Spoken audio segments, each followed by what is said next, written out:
Chapter 50, Old Neil's Method of Repayment. 7:30 in the evening, around the Moretti family's dining table.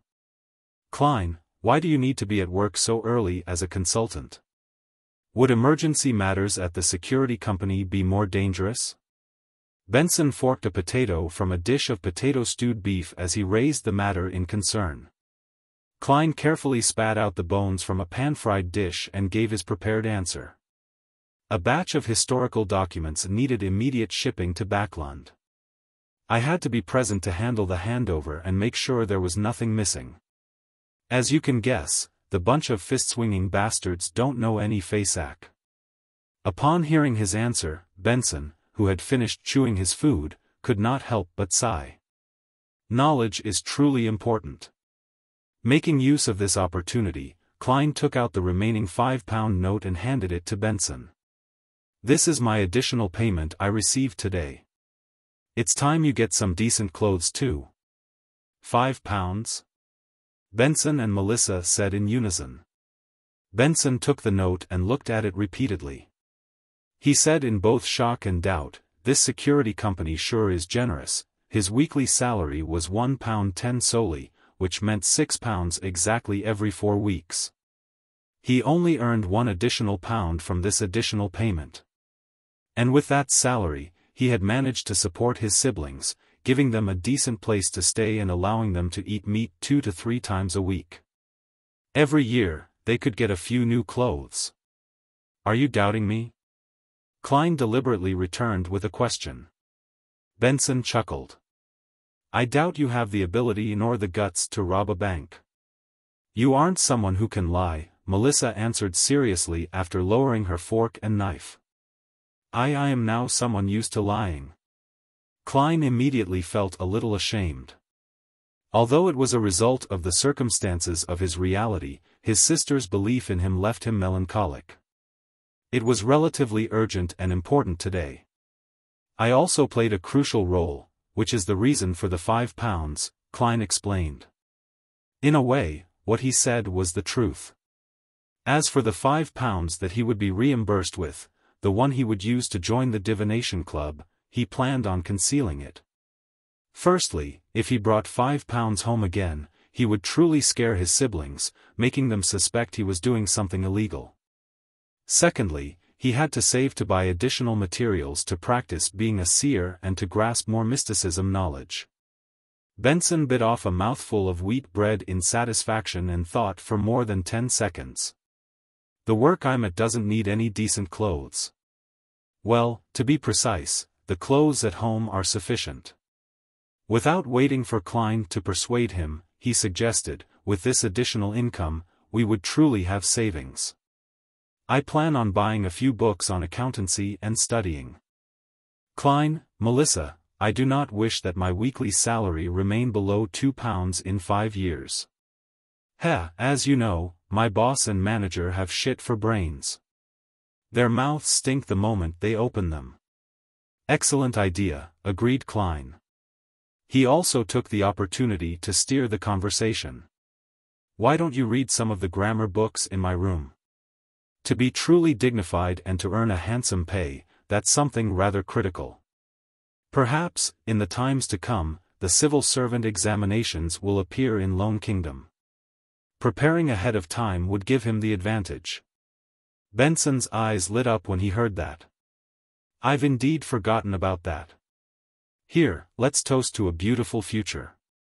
He did not drink rye beer. Instead, he poured clear oyster soup into 3 cups and clinked his cup with his siblings. After drinking the clear soup, he looked at his sister who was wrestling with the pan-fried fish. He chuckled and said, aside from Benson's books, I think Melissa needs a new dress too. Melissa looked up and shook her head incessantly. No, I think it's best to save it up. Klein finished the sentence for her. Yeah. Melissa nodded in agreement. In fact, if you do not seek the best fabrics and the newest designs, it would not be too expensive. We can save up the remaining money, said Klein in a manner which did not allow for disagreement. Benson added, Melissa, are you planning on wearing the old dress again to Selena's 16th birthday bash? Selena Wood was Melissa's classmate and good friend. She came from quite a good family background. Her elder brother was a practicing solicitor and her father was a senior employee of Backlund Bank's Tingen branch. However, the so-called bash was only a dinner invitation to friends where they chatted and played cards. "All right." Melissa lowered her head and mumbled a response. Then, she ruthlessly forked a piece of stewed beef. After a short silence, she suddenly recalled something and looked up abruptly. Mrs. Shoud from next door got her maidservant to send a calling card over. She wishes to make a formal visit on Sunday, at 4 in the afternoon tomorrow. She wants to get to know her new neighbors. Mrs. Shoud? Klein looked at his siblings, confounded. Benson rapped the side of the table with his fingers and appeared to be thinking. Mrs. Shoud from 4 Daffodil Street? I met her husband before. He's a senior solicitor. Senior solicitor. Perhaps he knows Selena's brother, said Melissa with some hints of delight. We are at 2 Daffodil Street. Klein nodded slightly. It's imperative we get to know our neighbors, but as you know, I still have to be at the company on Sunday. I only have time off on Monday. Please pass my apologies to Mrs. Shoud. With that said, he suddenly recalled the neighbors of his former life when he was young, as well as the neighbors in the apartment from Iron Cross Street. He was amused as he sighed lightly. To have formal visits. Shouldn't neighbors get to know each other through natural interaction? Klein, that's because you aren't aware. You have read a lot of newspapers recently, but you have not broached the magazines catered towards families and middle-aged women. They placed families with an annual income of £100 to £1,000 as middle class. They promoted it as the framework of the entire kingdom and praised how the middle class doesn't have the arrogance of the aristocrats and the wealthy, nor are they as crass as the low-income brackets. Benson lightly and happily explained, these magazines impart many simplified ceremonies which the aristocrats practice in their interactions. As such, it becomes a target of the middle class. Thus, this results in the differences between intimate calls, semi-formal calls, and formal calls. As he spoke, he shook his head and chuckled. Typically, gentlemen, madams, and ladies who view themselves in this class will be very particular about details. They will visit their neighbors and friends from 2 to 6 in the afternoon. It's known as a morning call. Morning call? Klein and Melissa asked in surprise. Why was a visit from 2 to 6 in the afternoon a morning call? Benson put down his fork and knife, threw his hands up, and smiled. I do not know why either. All I did was read the magazines my female colleague brought. Yeah, perhaps it's because they wear their morning gowns to make the call. Morning gowns were a form of formal attire worn during mass or gatherings. Later, it was considered as formal attire for the day, different from the formal attire for evening functions. All right. Remember to buy some good coffee powder and tea leaves in the afternoon. Buy some muffins and lemon egg tarts from Mrs. Smyron. We must not ill-treat our neighbors. Klein chuckled as he dipped his remaining bread into the meat sauces, grabbed some potato and put it into his mouth. The next morning was a Sunday morning. Klein finished the last mouthful of inferior tea, put down the newspapers, and wore his half-top hat. Picking up his silver-inlaid black cane, he sauntered out the door and took a public carriage to Zutland Street. He greeted Roseanne, who was planning to sleep in the break room after finishing her night duty. After which, he went all the way down to the basement. After turning a corner, he met a Nighthawk member, sleepless Royale Radine. She looked like a cold lady. Her brows were long and slender, sitting atop large eyes. Her hair was a silky smooth black. Good morning, Madame Radine, Klein greeted with a smile. Royale used her deep blue eyes to glance at him and nodded indiscernibly in return. The two quickly passed by each other when Royale stopped and said with her eyes trained forward, "Ritualistic magic is a very dangerous thing." Ah! Klein was taken aback. By the time he turned around, all he saw was her departing back. "Thank you." He frowned and shouted at Royale Riadine's back. After taking a left band, he quickly met old Neil inside the armory, as well as Brett, who should not have been there. "Let's go to my place. I've already received the corresponding materials. Brett has agreed to watch the armory for me," said old Neil with a chuckle. Klein was immediately surprised. "We aren't doing it here?" Old Neil held a silver chest and tooted. "There's no space here to practice ritualistic magic." Klein did not ask further.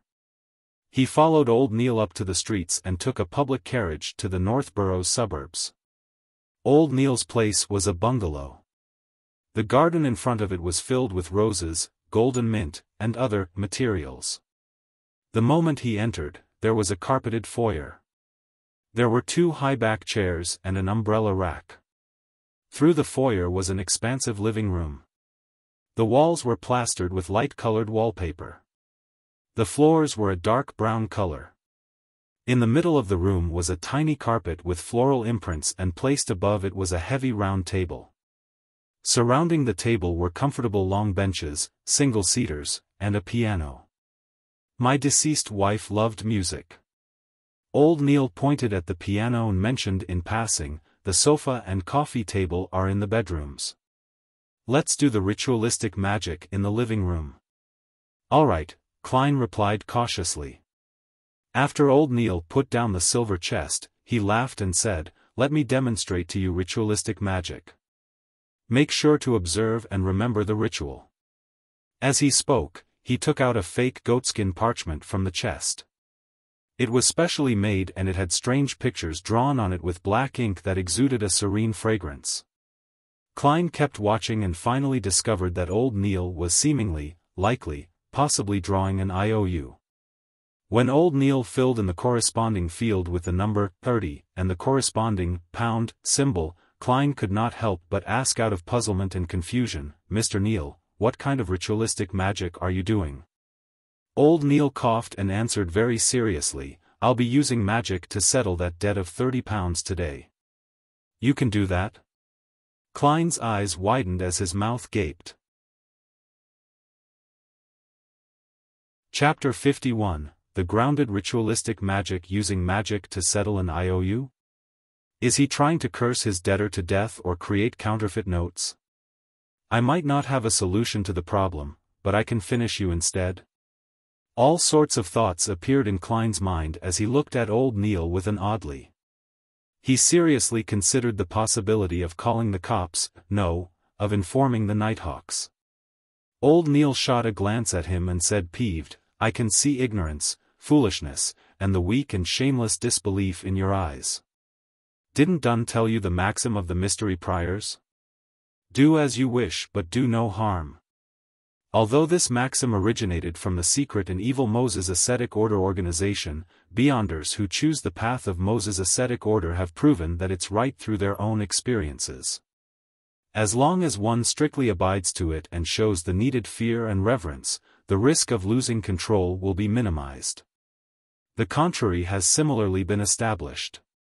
Your suspicion towards me is an insult to mystery priors. Sorry. Klein did not hesitate to apologize. He had indeed forgotten that Dunn Smith had once mentioned the maxim. Old Neil was not truly angry. In a blink of an eye, he chuckled. A pity. Very few Beyonders choose to be seers. There is no corresponding maxim to help you. But I have Emperor Roselle's diaries. Yes, strictly abiding to the maxim has a hint of acting. Klein suddenly came to this thought as he nodded as if in deep thought. Old Neil did not continue. He removed the vases and other items from the round table and placed them in a corner. Immediately following that, he took out both a crimson red and black candle from the silver chest. He explained, if ordinary people attempt ritualistic magic, they have to follow the results from astromancy or read corresponding manuals. They have to choose suitable dates and times. For example, the day representing the goddess, the period when she rules over the moon. But for us Beyonders, especially Beyonders good in this domain, there's no need for that. Our acute spiritual perception and potent astral projections are key. Of course, if you are not confident about the ritualistic magic you are attempting, it's best to choose a suitable date and time. It can increase the probability of success. Right. This is based on a premise. Remember carefully to abide strictly by the rules.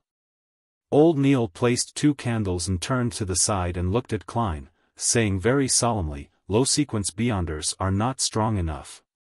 Almost all the ritualistic magic they can perform are the seeking of external powers and help. Therefore, you can only consider orthodox divinities like the goddess or the Lord of Storms. Absolutely do not attempt to communicate with the unknown or unpredictable existences. Even if people believe in them or the promises recorded are filled with enticements. Believe me, don't take any chances. As long as you attempt once, you will go down a slippery slope into the abyss with no return. Any work or resistance will only slow it down with no way to change the trajectory. I'll remember, Klein said in a deep voice. However, he felt a little afraid. My luck enhancement ritual has apparently sought power from an unknown and unpredictable existence. Furthermore, I have gained powers capable of pulling people into the fog that even a senior Beyonder like the Hanged Man finds unbelievable. Well, at least I think he is a senior Beyonder. Thankfully, I haven't gone mad or have any signs of losing control. While worrying over this, he proactively changed the subject. So, Nighthawks should seek the help of the goddess? No one will stop you if you pray to the Lord of Storms. However, we are unable to tell from our ritualistic magic whether he replies with malicious intent or not. The outcome will be distorted in unpredictable ways. Old Neil successfully made Klein give up the idea in a joking manner.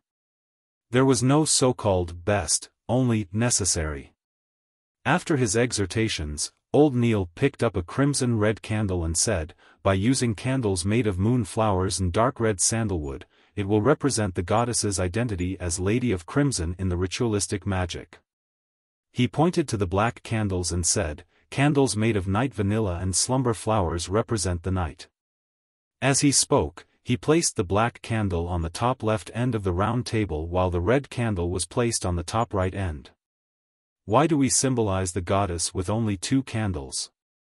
She is also the mistress of calm and silence, empress of disaster and horror, and mistress of calm and silence. Old Neil chuckled. That's right. This is something I wished you asked. Before their fall, the Moses ascetic order had a very good relationship with the church. Their beliefs and results on ritualistic magic have heavily influenced us. They believe that all objects are numeric. Every number has a spirituality, and in ritualistic magic, 0 represents the unknown or chaos. It symbolizes the state of the universe before it was born. 1 represents a beginning, the first creator. 2 represents the world and various divinities that were produced from his body. 3 represents contact between divinities and material objects to create all things. Here, using 2 candles represents the goddess while the 3rd candle is for you. Which 2 candles and which 2 symbols to have depend on the intended effects of ritualistic magic. 3 begets all things. All things stem from 3. Klein could not help but recall certain things from his previous life. Seeing Klein listen attentively, Old Neil took a 3rd candle and said, "This is the candle representing me. It's a very ordinary candle which only has a little bit of mint added.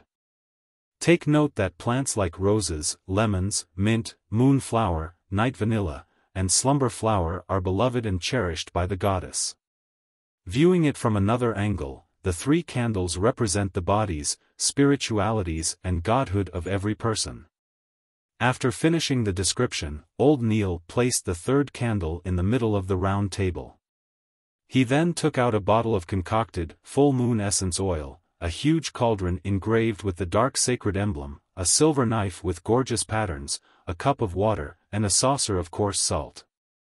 To beyonders who are not good at ritualistic magic, there is a need for bells, crystal balls, silver cups, incense or other supplementary items. However, mystery priors and seers have no need for that. These artifacts are already sufficient.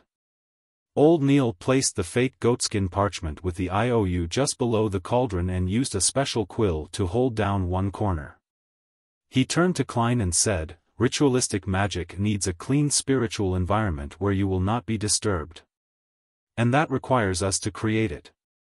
The steps are to first enter cogitation. Focus your mind and with the supplementary items, draw out our strength, and construct it around us." For example, Ray Bieber's house had used Holy Night powder while I'll be using a ritual silver dagger. Throughout the entire process, we have to go according to the outcome we desire to confirm the symbolism and corresponding incantation. Incantations are best done in Hermes because ancient Hermes stemmed from nature. It's akin to ancient Dragonish and ancient Elvish. The effects are very direct, lacking the necessary concealment and protection. It easily causes the caster to fall into danger. This is also why it has been modified. However, it's more effective. Alright, I have to focus on the ritualistic magic. I won't explain things to you any further. Pay attention by watching and listening. Remember any problems and ask me when everything is done. Alright. Klein took 2 steps back and trained his eyes on Old Neil.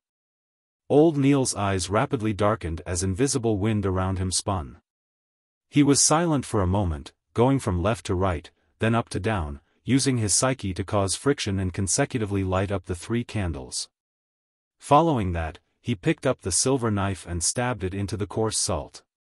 Then, he chanted in Hermes, "I sanctify you, blade of pure silver. I cleanse and purify you, allowing you to serve me in this ritual. In the name of the Evernight Goddess, the Lady of Crimson. You have been sanctified."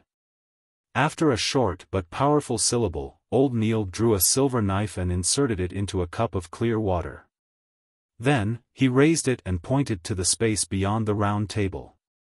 He aimed the blade tip in the periphery and took a step forward, circling the round table. Every step he took made Klein feel an invisible energy spew out of the silver knife. It was filled with spirituality as it connected with the air, forming a completely sealed wall. After walking 1 round, the altar was completely isolated from its surroundings. Old Neil stood in front of the round table and put the silver knife down.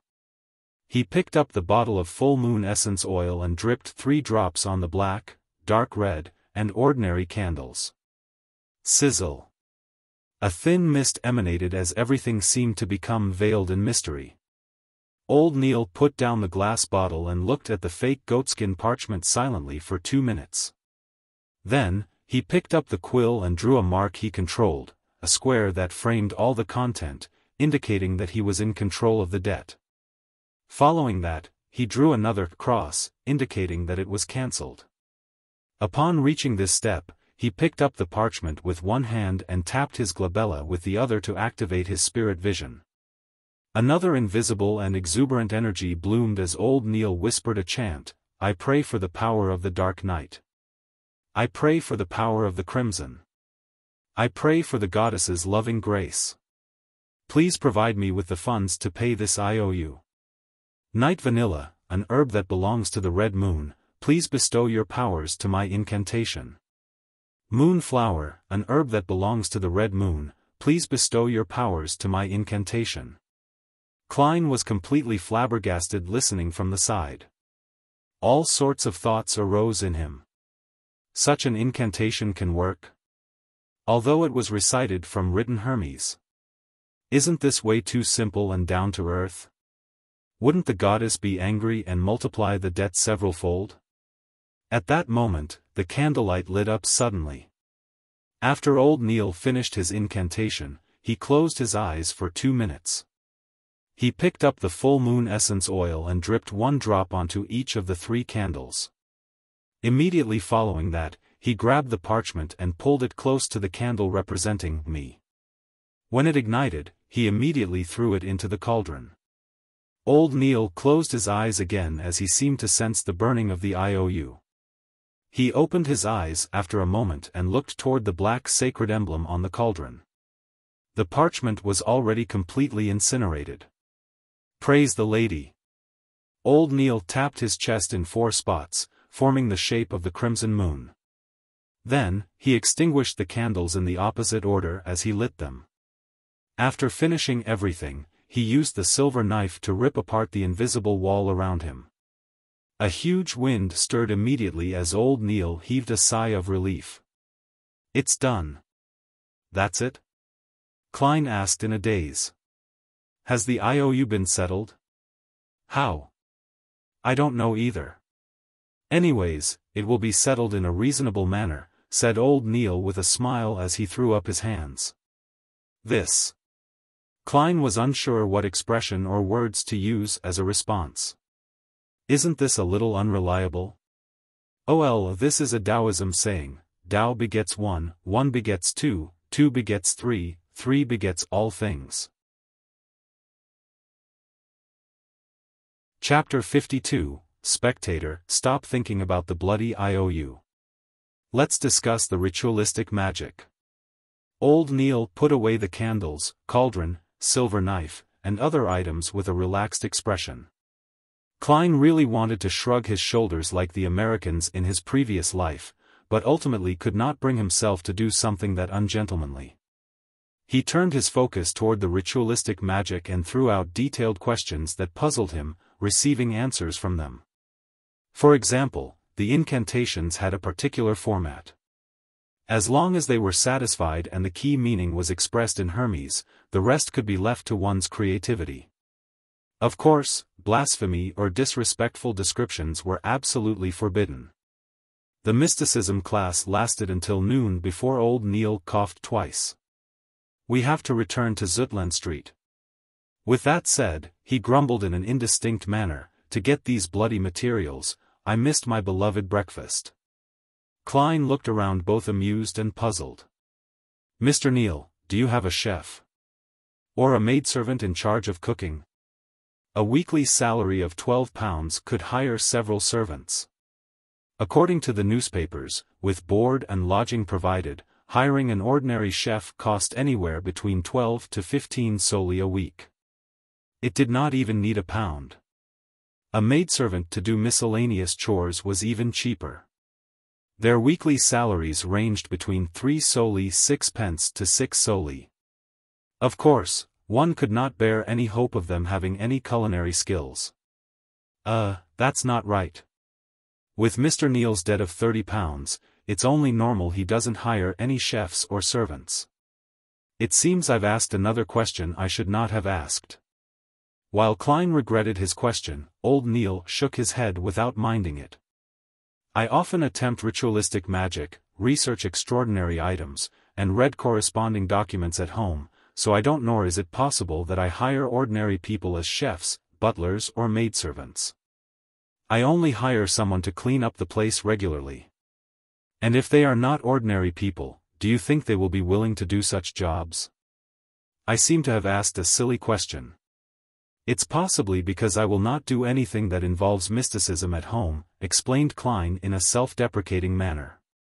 Old Neil had long stood up, wore his round felt hat, and while walking out the door, rambled on. I seem to smell pan-fried foie gras.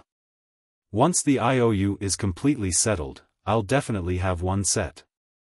For lunch, I'll definitely eat roasted pork glazed with apple juices. No, that's not enough. I must have a sausage infused with mashed potatoes. You are making me hungry. Klein swallowed his saliva as he caught up to Old Neil and headed for the nearby public carriage stop. After returning to Zutland Street, Old Neil suddenly grunted after stepping down the carriage. What do I see? Goddess, what am I seeing? He was suddenly as nimble as a 17 or 18-year-old lad. He quickly came to the roadside and picked up an item. Klein leaned close out of curiosity and looked carefully. He realized it was a wallet with fine workmanship. With his lack of experience, he could barely tell if the dark brown wallet was made of buffalo skin or sheepskin, but he noticed a small light blue logo embroidered on the side of the wallet, a white dove spreading its wings as if ready to take off. That was Klein's first impression. The second thing he noticed was the stack of paper notes in the bulging wallet. There were more than 20 gray notes imprinted with black ink, gold pounds. Old Neil opened up the wallet and pulled out the notes. When he looked at it carefully, he immediately chuckled. 10-pound notes. The Honorable Founder and Protector, William I, wow, goddess, there's a total of 30 notes. There's also a few 5-pound notes, 1 pound and 5 solely notes. More than 300 pounds? That's a huge amount of money in every meaning of the word. I might not even earn that much in 10 years. Klein's breathing turned heavy involuntarily. As the amount of gold pounds was immense, picking up such a wallet was equivalent to picking up a briefcase of banknotes in his previous life. I wonder which gentleman dropped it. He can't be someone ordinary, analyzed Klein calmly. Such a wallet was clearly not a woman's. There's no need to care who he is, said old Neil with a chuckle. It's not like we attempted to divine and take money that doesn't belong to us.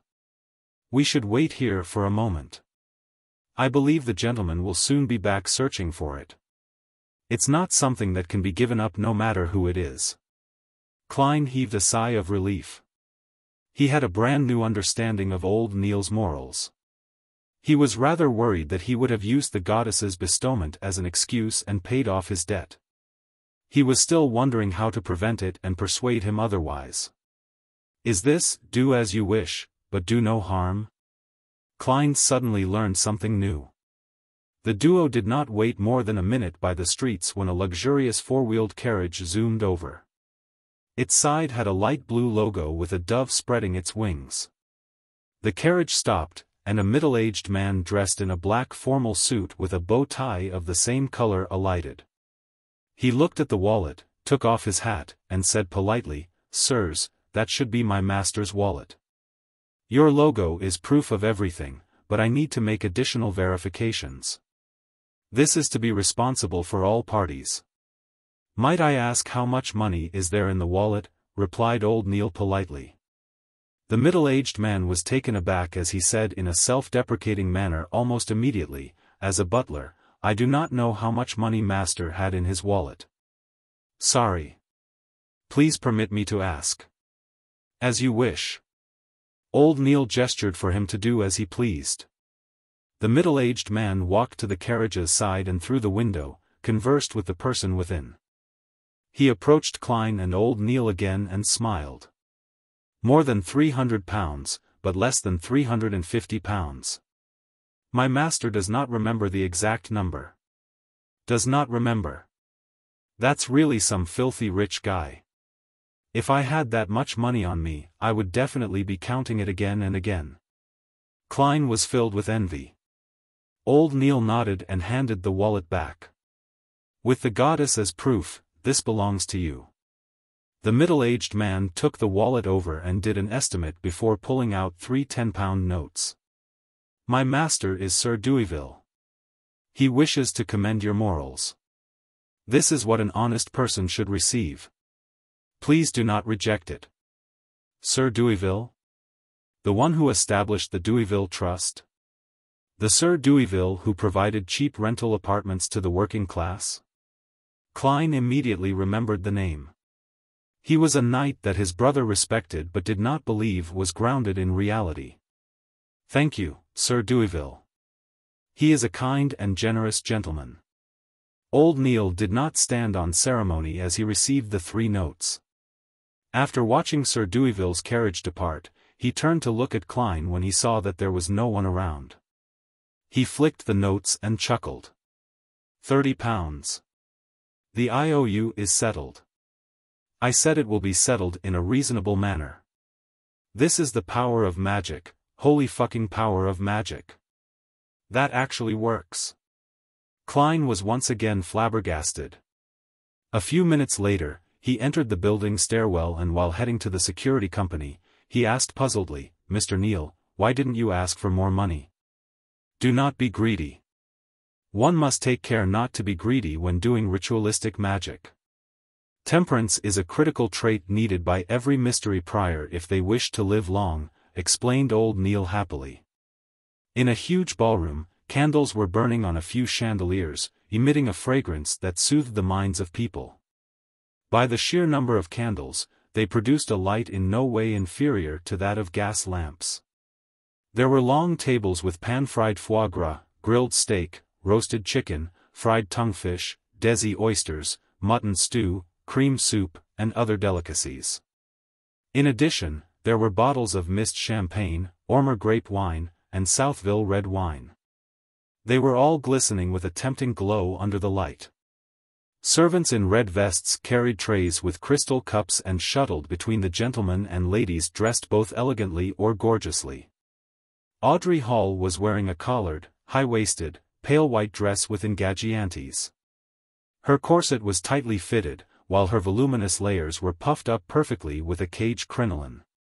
Her long blonde hair was coiled up in an elegant bun and the earrings, necklace, and rings she wore sparkled brightly. At her feet were a pair of white dancing shoes that were stitched with roses and diamonds. How many petticoats am I even wearing? 5? 6. Wearing white silk gloves, Audrey caressed her crinoline gently with her right hand.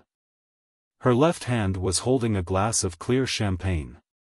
Audrey was nothing like her usual self, usually placing herself center stage of banquets and making her the focus of attention. Instead, she avoided the bustle and quietly stood in the shadows of hanging curtains by the French windows. She took a sip of champagne as she watched the crowd as though she did not belong. Count Wolf's youngest son is chatting with Viscount Conrad's daughter. He likes to move his forearm to reinforce what he says. The bigger the movement of his forearm, the more unbelievable his words. That is something gleaned from experience. He can't stop trying to elevate himself by putting other people down. However, he can't help but feel guilty.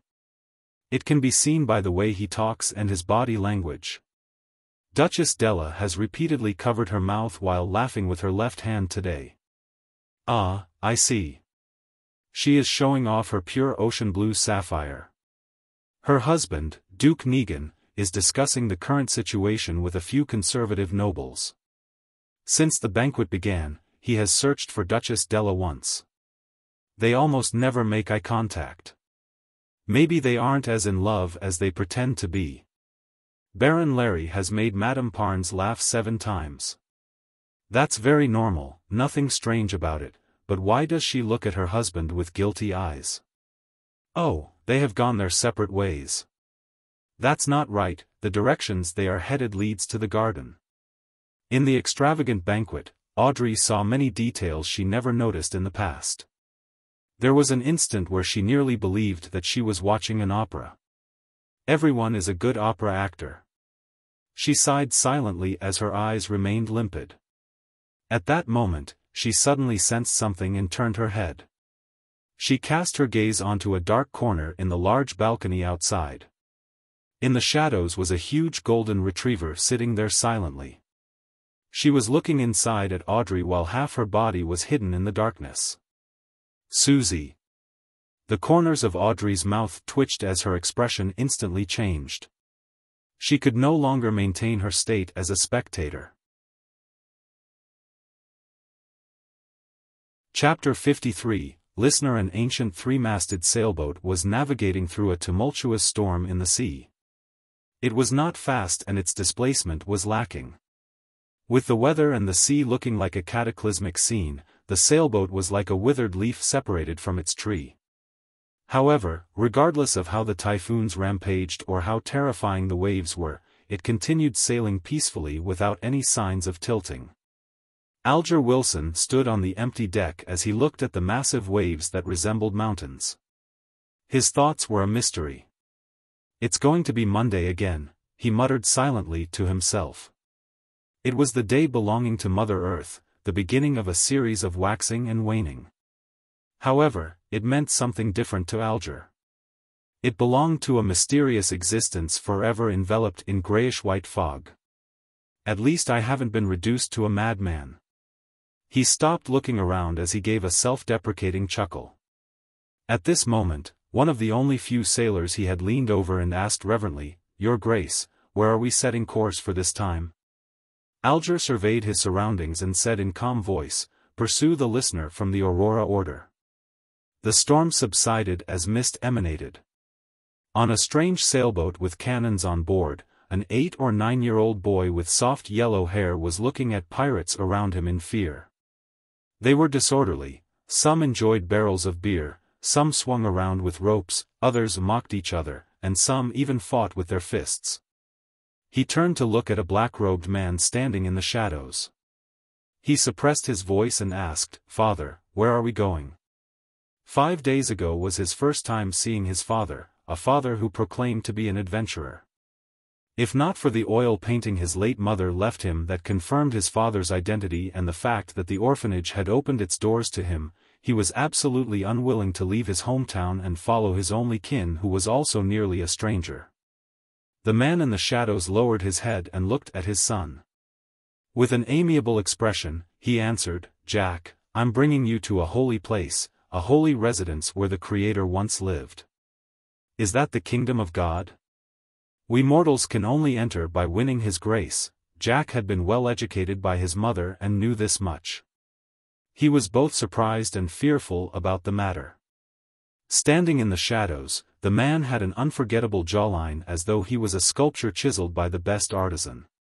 He placed his hand to his ear and made a listening pose. He replied in a tone that sounded like sleep-talking, "Jack, mortals are a wrong concept. The Creator created this world and He is everywhere. He exists in every living being. Therefore, all beings have godhood. Once the godhood attains a particular level, they can become an angel. The 7 fake gods at present are only powerful angels. Look, I can now hear the teachings of the Creator. Ah, how extraordinary is this revelation! Life is only a tour of the spirit. When the spirit is sufficiently potent and resilient, we can find our godhood and fuse with even more godhoods." Jack could not understand the complicated description. He shook his head and asked another question he previously did not have the chance to. "Father, I heard from Mother that after the Creator created this world, He split into all beings and does not exist in actuality. Then, why does His holy residence exist?" As a 7 to 8-year-old child, he was logical. The man with the chiseled face was taken aback. He turned his head away as though he was listening to more murmurings. Suddenly, he slumped down, knees on the deck. His exposed skin protruded black shards. He clenched his head with both hands as his expression warped and he shouted in extreme pain, "They are lying." After lunch, having had old Neil promise him that he would bring him to the underground market the next time he went, Klein slowly returned to the Blackthorn Security Company. He chose the 2 options of reading the documents in the staff office and practicing his abilities or take the opportunity to go out and act as a seer in the Divination Club before Captain Dunn stopped him. However, before he could make the decision, he saw Dunn Smith walk in. He was dressed in the usual black windbreaker and half-top hat. "Captain, any updates?" Klein thought of the whereabouts of the Antigonus family's notebook as he asked with concern. Without showing any signs of fatigue in his gray eyes, Dunn said, "The facts have corroborated that the Antigonus family's notebook is in Ray Bieber's hands. However, he has vanished completely. I have already informed the various Nighthawk teams of this matter through a telegram. They were requested to pay attention to the various piers and steam locomotive stations. The first batch of printed portraits was mailed out yesterday afternoon and will be printed in various major newspapers. How nice it would be if there were phones, fax machines, surveillance cameras, and big data. What a pity.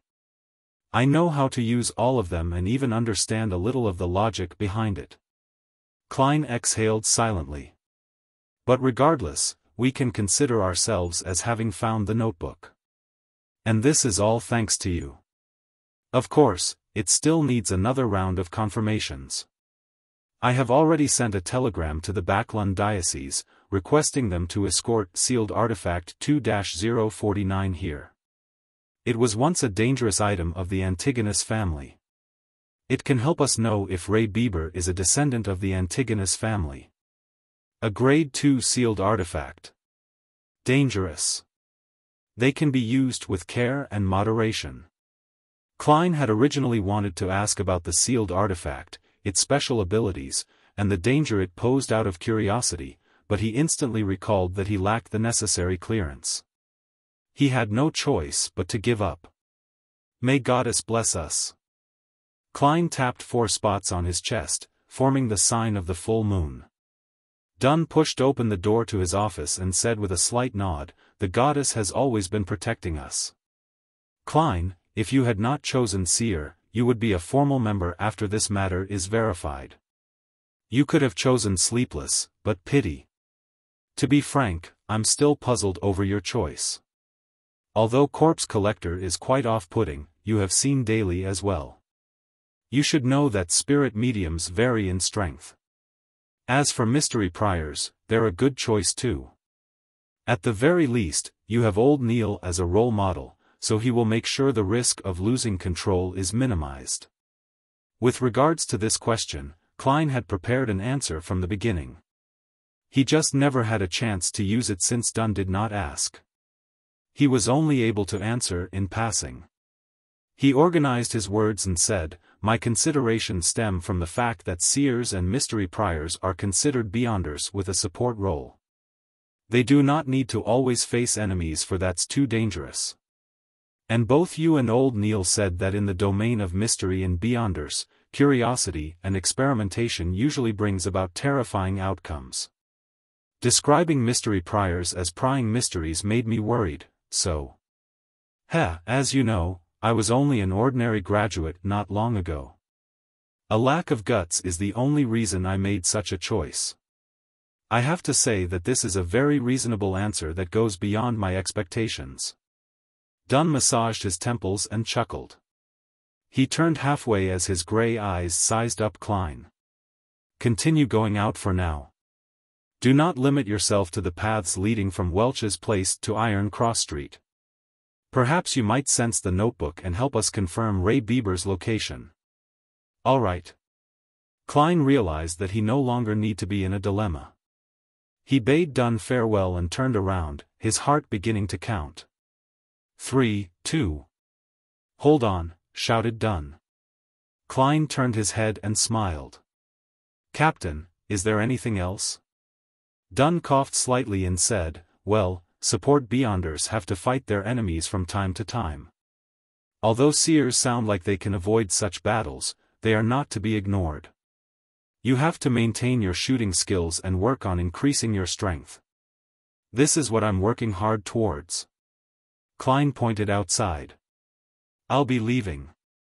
"All right." Wait a moment." Dunn shouted for him once more.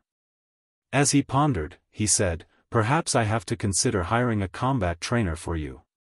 Of course, this matter is under the premise that you become a formal member." Klein responded tersely before asking carefully, "Captain, is there anything else?" "No." Seeing Klein's unbelieving eyes, Dunn shook his head and smiled. He emphasized again, "Really, nothing." Only then did Klein walk past the partition divider. He bade farewell to Roseanne and Mrs. Oriana and headed to the shooting club for practice.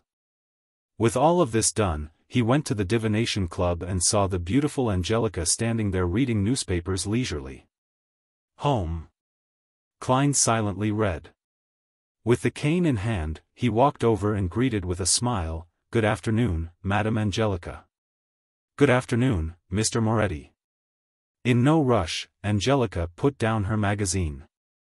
She stood up and said, "Not long after you left yesterday, Mr. Glassy came. He just recovered from a major illness." Klein heaved a sigh of relief as he smiled. "That sure is something worth celebrating." Upon hearing this, Angelica, who was secretly observing him, lowered her voice and asked out of curiosity, "Mr. Glassy said that you are a very, very, very magical doctor. Are you?" "What?" Klein looked at the lady in front of him, suspecting if he was hearing things. What made him think I'm a doctor? Even I do not know. Chapter 54, The First Divination Requester. Upon seeing Klein's odd expression, Angelica immediately felt her beliefs waver. Is that so? Mr. Glassy mentioned that you were able to tell of an ailment in his lung simply from observation. Her voice softened until she finally shut up. Observation? A dark glabella? Klein was instantly enlightened as he shook his head with a chortle. I believe Mr. Glassy was mistaken. He was planning on being perfunctory, but after recalling that no one sought his divination services the entire afternoon yesterday, his mind whirled. It affected his goal of acting as a seer, so he explained, it's actually a form of divination. Divination? But Mr. Glassy only mentioned that you observed his face.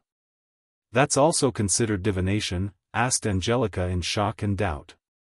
Klein smiled, composed. As a member of the Divination Club, you should know about palm reading, right? Palm reading was not patented by the Foodaholic Empire. Even on Earth, India and Old Europe had developed similar principles, much less in a world with beyonder powers. I know about it, but it seems you did not read his palm. Were you observing him in secret? Asked Angelica curiously. I was using face reading.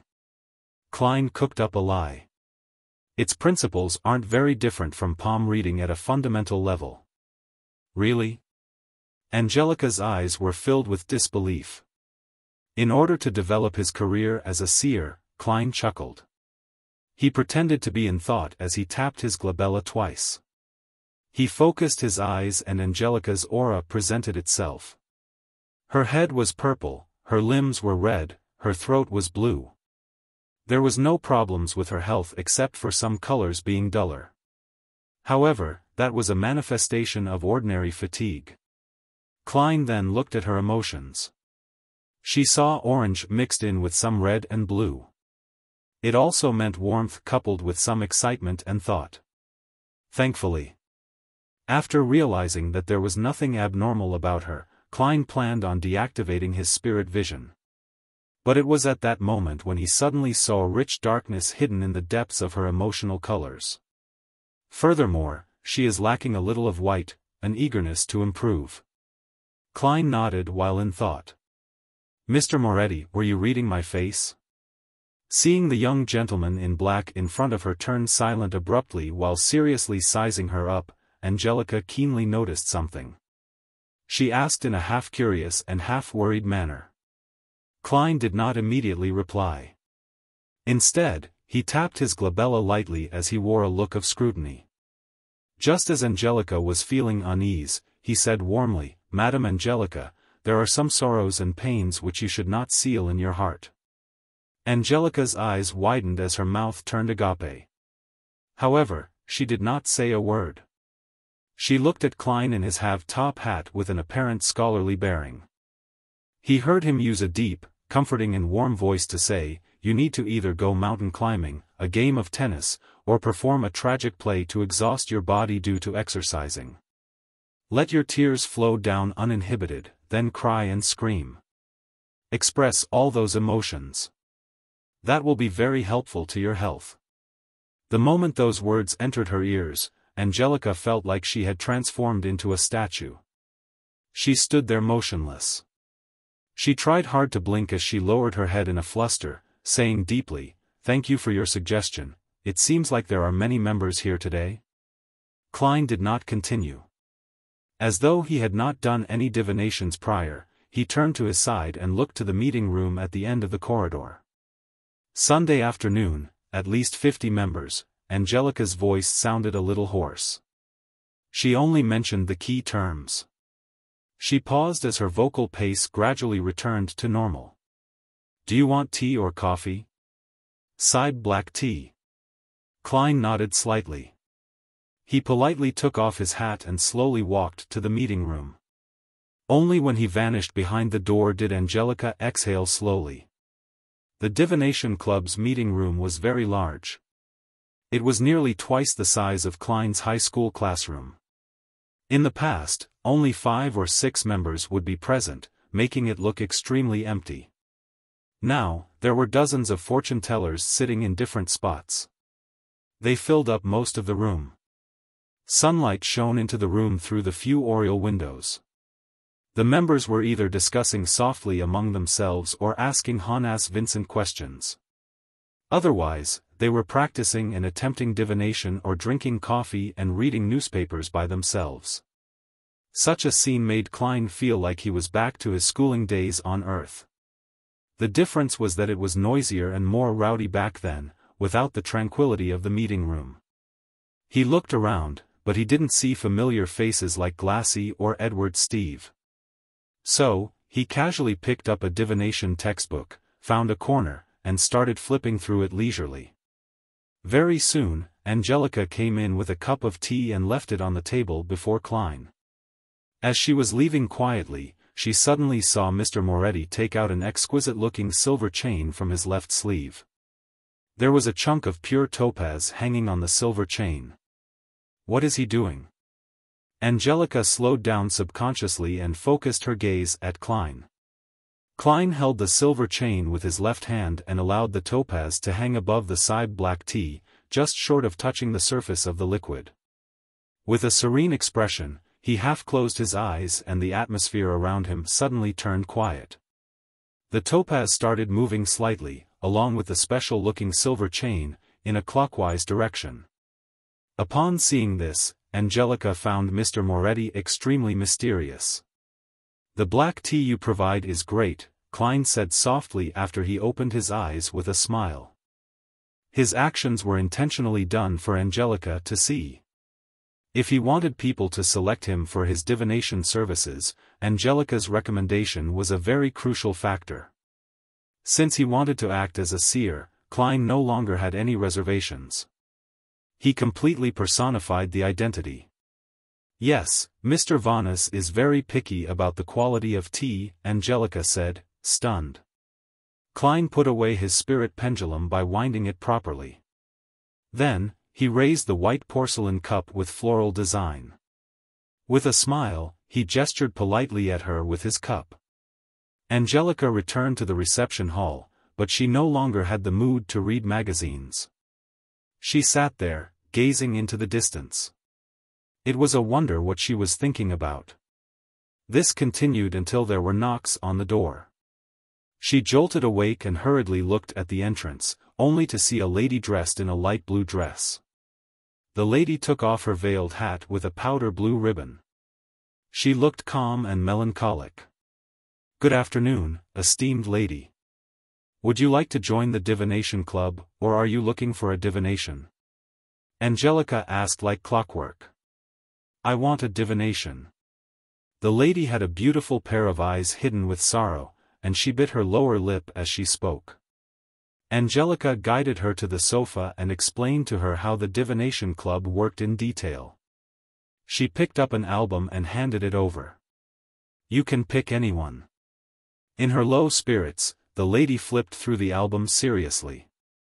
As there were too many club members there that day, there were too many choices. It left her quite upset. "Can you recommend one? From these few pages." She pointed at the middle section of the album, omitting the fortune tellers priced above 2 solely in those below 4 pence. Angelica took the album and looked at it for a few minutes. She deliberated her words before saying, "I suggest this gentleman." The lady who looked uneasy took a glance and realized that it was a fortune teller named Klein Moretti. "Mr. Moretti just joined the club. Is his divination reliable?" she asked worriedly. Angelica nodded with great affirmation. "Another member of the club and I are certain that Mr. Moretti is an outstanding fortune teller. If it wasn't for his just joining the club, he wouldn't take such low fees." "I understand." The depressed girl nodded. "I'll pick Mr. Moretti for a divination then." "All right, please hold on for a second." Angelica took the album and walked towards the meeting room. She came next to Klein and said with a suppressed voice, "Mr. Moretti, someone wants you to divine for them. Which room would you like to use?" That was effective. My first business is here. Klein put down his teacup and nodded calmly as he said, Topaz room. All right. Angelica walked slowly ahead of him and led him to Topaz room before opening its wooden door.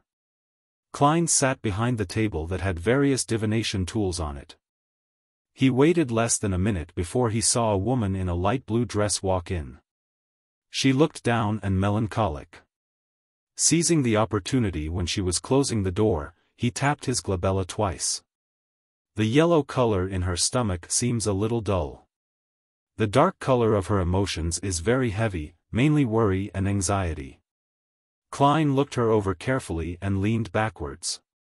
He then lifted his hand to cut off his spiritual vision. Good day, Mr. Moretti. The woman in the light blue dress sat down. Good afternoon, how may I address you? Klein asked politely, not carrying much hope of getting an answer. As a keyboard warrior, he knew that many people were not willing to use their real names during divination. You can call me Anna. The girl put her veiled cap aside. She looked at Klein with mixed anticipation and doubt, and said, would like to divine about my fiancé's situation. He traveled to the southern continent in March for a business deal.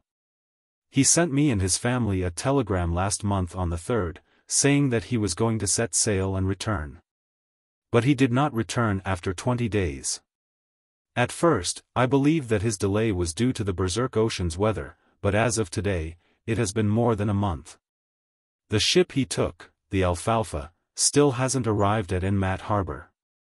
The ocean that separated the northern and southern continent was called the Berserk Ocean. It was well known for natural calamities and its countless dangerous currents. If it was not for Emperor Roselle, who sent men to discover a few safer sailing routes, countries in the northern continent would still have yet to enter the age of colonization, let alone lay an underwater cable to complete a transoceanic telegraph. Klein looked at his very first client of his career as a seer and asked carefully, which divination method do you wish to use? Chapter 55, Revelation. Anna, with her beautiful eyes, hesitated for more than 10 seconds. You can choose any type that you believe will be accurate. You are the fortune teller, while I'm not. Of course, apart from cards, including tarot, I have also attempted studying them at home. I always felt they were more like toys or a game. Klein thought for a moment, his wrists leaning on the edge of the table. He steepled his hands before his face, his gaze peaceful. He said softly, then we shall use the astrolabe. He pointed to a fountain pen and stack of white paper on the table and said, write down the name of your fiancé as well as his facial features, address, and date of birth. It would be even better if you can remember the specific time he was born. From her clothes, makeup, and demeanor, Klein did not believe that she was illiterate.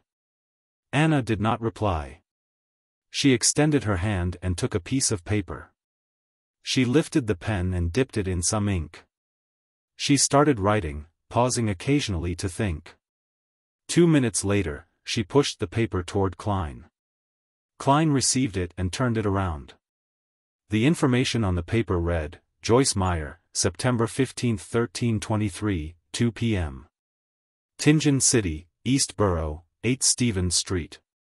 Short blonde hair, aquiline nose. With just a short glance, Klein quickly calculated the person's spiritual number. 1 plus 5 is equal to 6 in the study of spirit numerology in mysticism. Adding the numbers of the day the person was born was called their birthday path number, affecting the person's life before 27. Birth month path number, calculated by adding the numbers in their birth month, affected their life from 27 to 54 years old, while the birth year path number, calculating the numbers in their birth year, affected their life from 54 years old onward. It was July 1349, so Joyce was not yet 27, thus, Klein immediately calculated the birthday path number. The number 6 represented a balanced and harmonious life, with a heart for giving and a decent marriage or engagement. Following this, he quickly calculated Joyce's year path number. The so-called year path number was calculated by replacing the birth year with the current year. The digits were then added with his birthday path number and birth month path number to get a general understanding of the person's luck for the year. 1 plus 3 plus 4 plus 9 is equal to 17, 1 plus 7 is equal to 8, 8 plus 9, birth month path number, plus 6, birthday path number, equals 23, 2 plus 3 is equal to 5, his year path number is 5, signifying that he would meet with change and accident. He would be required to take certain risks. Klein made a silent judgment after consolidating the facts. He confirmed that the information Anna gave was correct. He retracted his gaze from the paper and turned it toward Anna. Mr. Meyer set off on his journey on the 3rd of June. If he did not lie, that is indeed the case. Anna bit her lips. All right. Klein took the fountain pen and made a note of that. He looked at Anna with his dark brown eyes and said gently, I will begin creating the astrolabe now. I will need some time and absolute silence. Do you mind waiting outside? Angelica will provide you with a cup of tea or coffee. All right. Anna knew that some fortune-tellers had their eccentricities, so she stood up unsurprised. She took her hat with the light blue ribbon and left the topaz room. Klein locked the door and returned to the table. He followed the information and set up the astrolabe, including elements such as his horoscope and locations of the corresponding planets and stars. Throughout the entire process, he did not open the astromancy manual. He completed the setup based on his memory. Over the past few days of his mysticism studies, Klein realized that he could easily grasp and understand anything about divination, quickly turning it into instinct. Perhaps that is the ability of a seer. He completed the astrolabe and felt satisfied. He felt as though his body, heart, and soul had relaxed considerably. As he looked at the outcome, he followed the path of the horoscopes and planets, as well as other supporting details to roughly deduce that Joyce Meyer had met with an accident but would ultimately survive it. At this point, the divination was technically complete. But Klein wanted to pay much attention to his first business transaction. He hoped to build a reputation to aid in acquiring future jobs. He picked up the pen and wrote a sentence in Hermes, Joyce Meyer's current situation. He read the sentence silently and memorized the information on the piece of paper, repeating it again and again. After 7 times, Klein grabbed the piece of paper and leaned back into his chair. He imagined the sphere of light and his eyes became darker, allowing him to quickly enter a state of cogitation. The surroundings took on an ethereal quality. A formless, boundless fog stretched above him.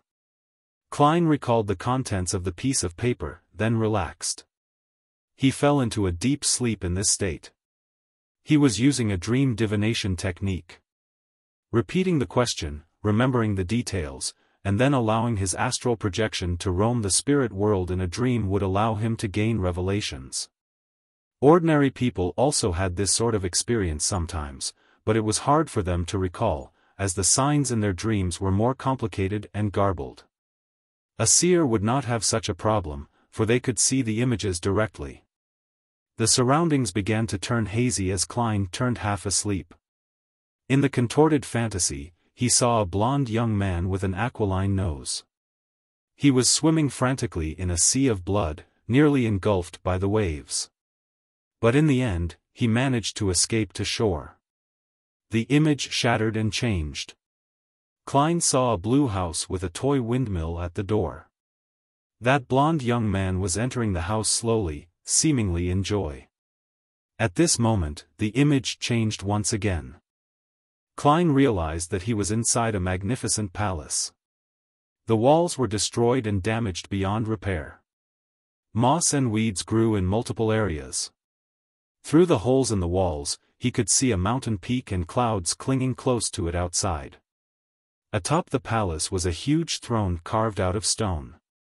It was adorned with dull gemstones and gold. It looked as though it was not prepared for a human. This giant throne was empty and mottled, as if it had been washed over by the ages. Klein looked around in confusion. He did not understand why he would be dreaming of such a scene. His turbid mind turned sharp as he subconsciously walked out of the palace in an attempt to ascertain where he was. Suddenly, he felt a gaze fall upon him. It was a gaze that came from behind.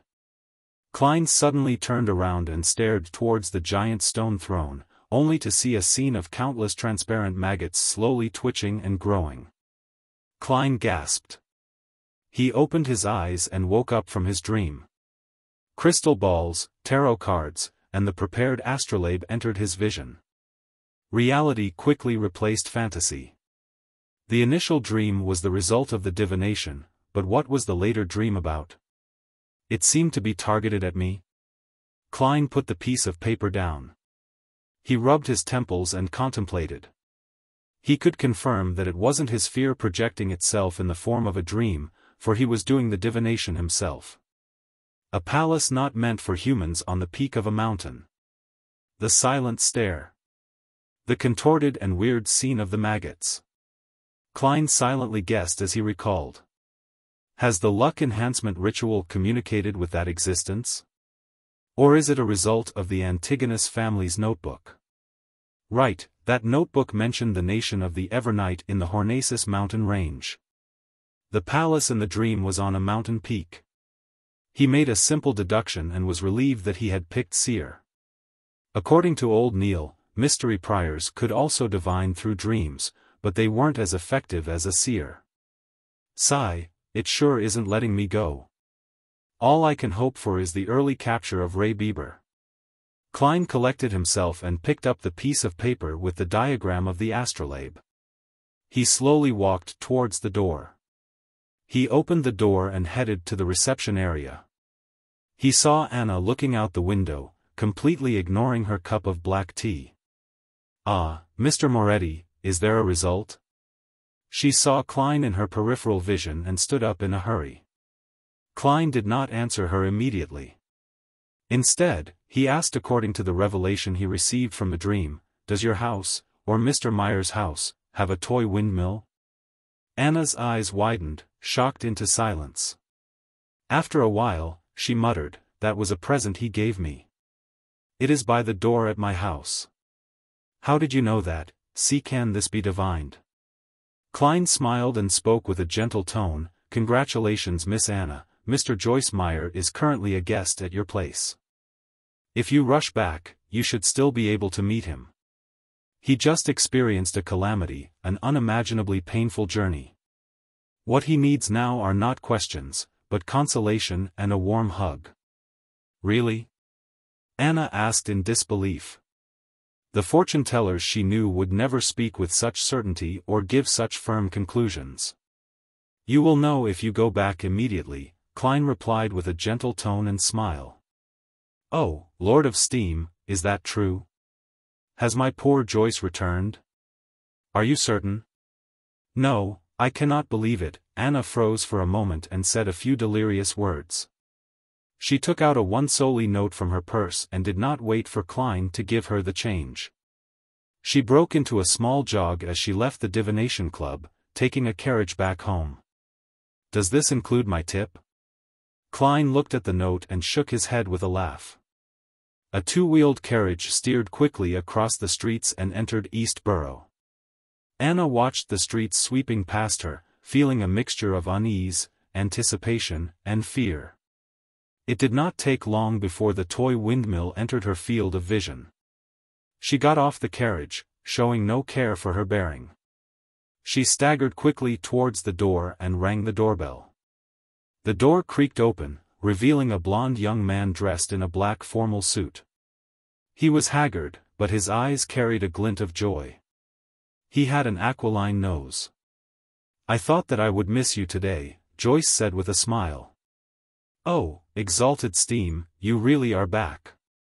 Anna rubbed her eyes, exclaiming in pleasant surprise. What the fortune-teller said was true. No, that was a real seer. It was simply fascinating. Thoughts welled in her mind as Anna pounced forward with tears in her eyes and gave her fiancé a warm hug. The two of them hugged silently outside the grayish-blue house. The toy windmill turned slowly, seemingly tossing all their difficulties far away. Chapter 56, Escape from the Sea. In a rather spacious living room, Anna and Joyce were seated on different sofas, separated by Anna's parents. Joyce sighed with a satisfied expression and said, "Exalted Steam, I am so lucky to come back alive, to be able to see Anna again." "My poor Joyce, what happened?" Anna couldn't help but ask with concern. Joyce took a glance at his fiancée, and his expression turned grave. "I still feel terrified to this day. I keep waking up from my dreams again and again."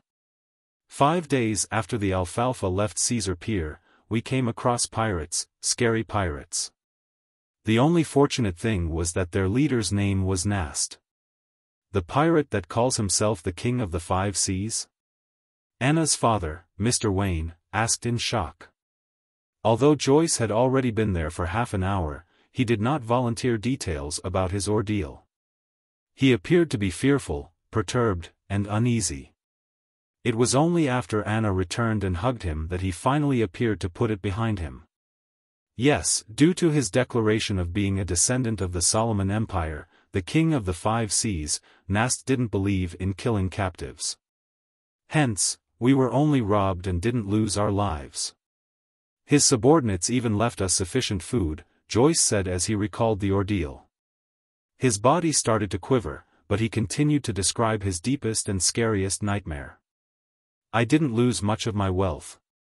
I believed that my misfortune was over, but as we continued towards our destination, a heated conflict erupted among the Alfalfa's passengers and crew.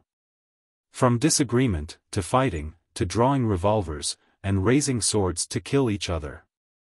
I saw nothing but blood during that period.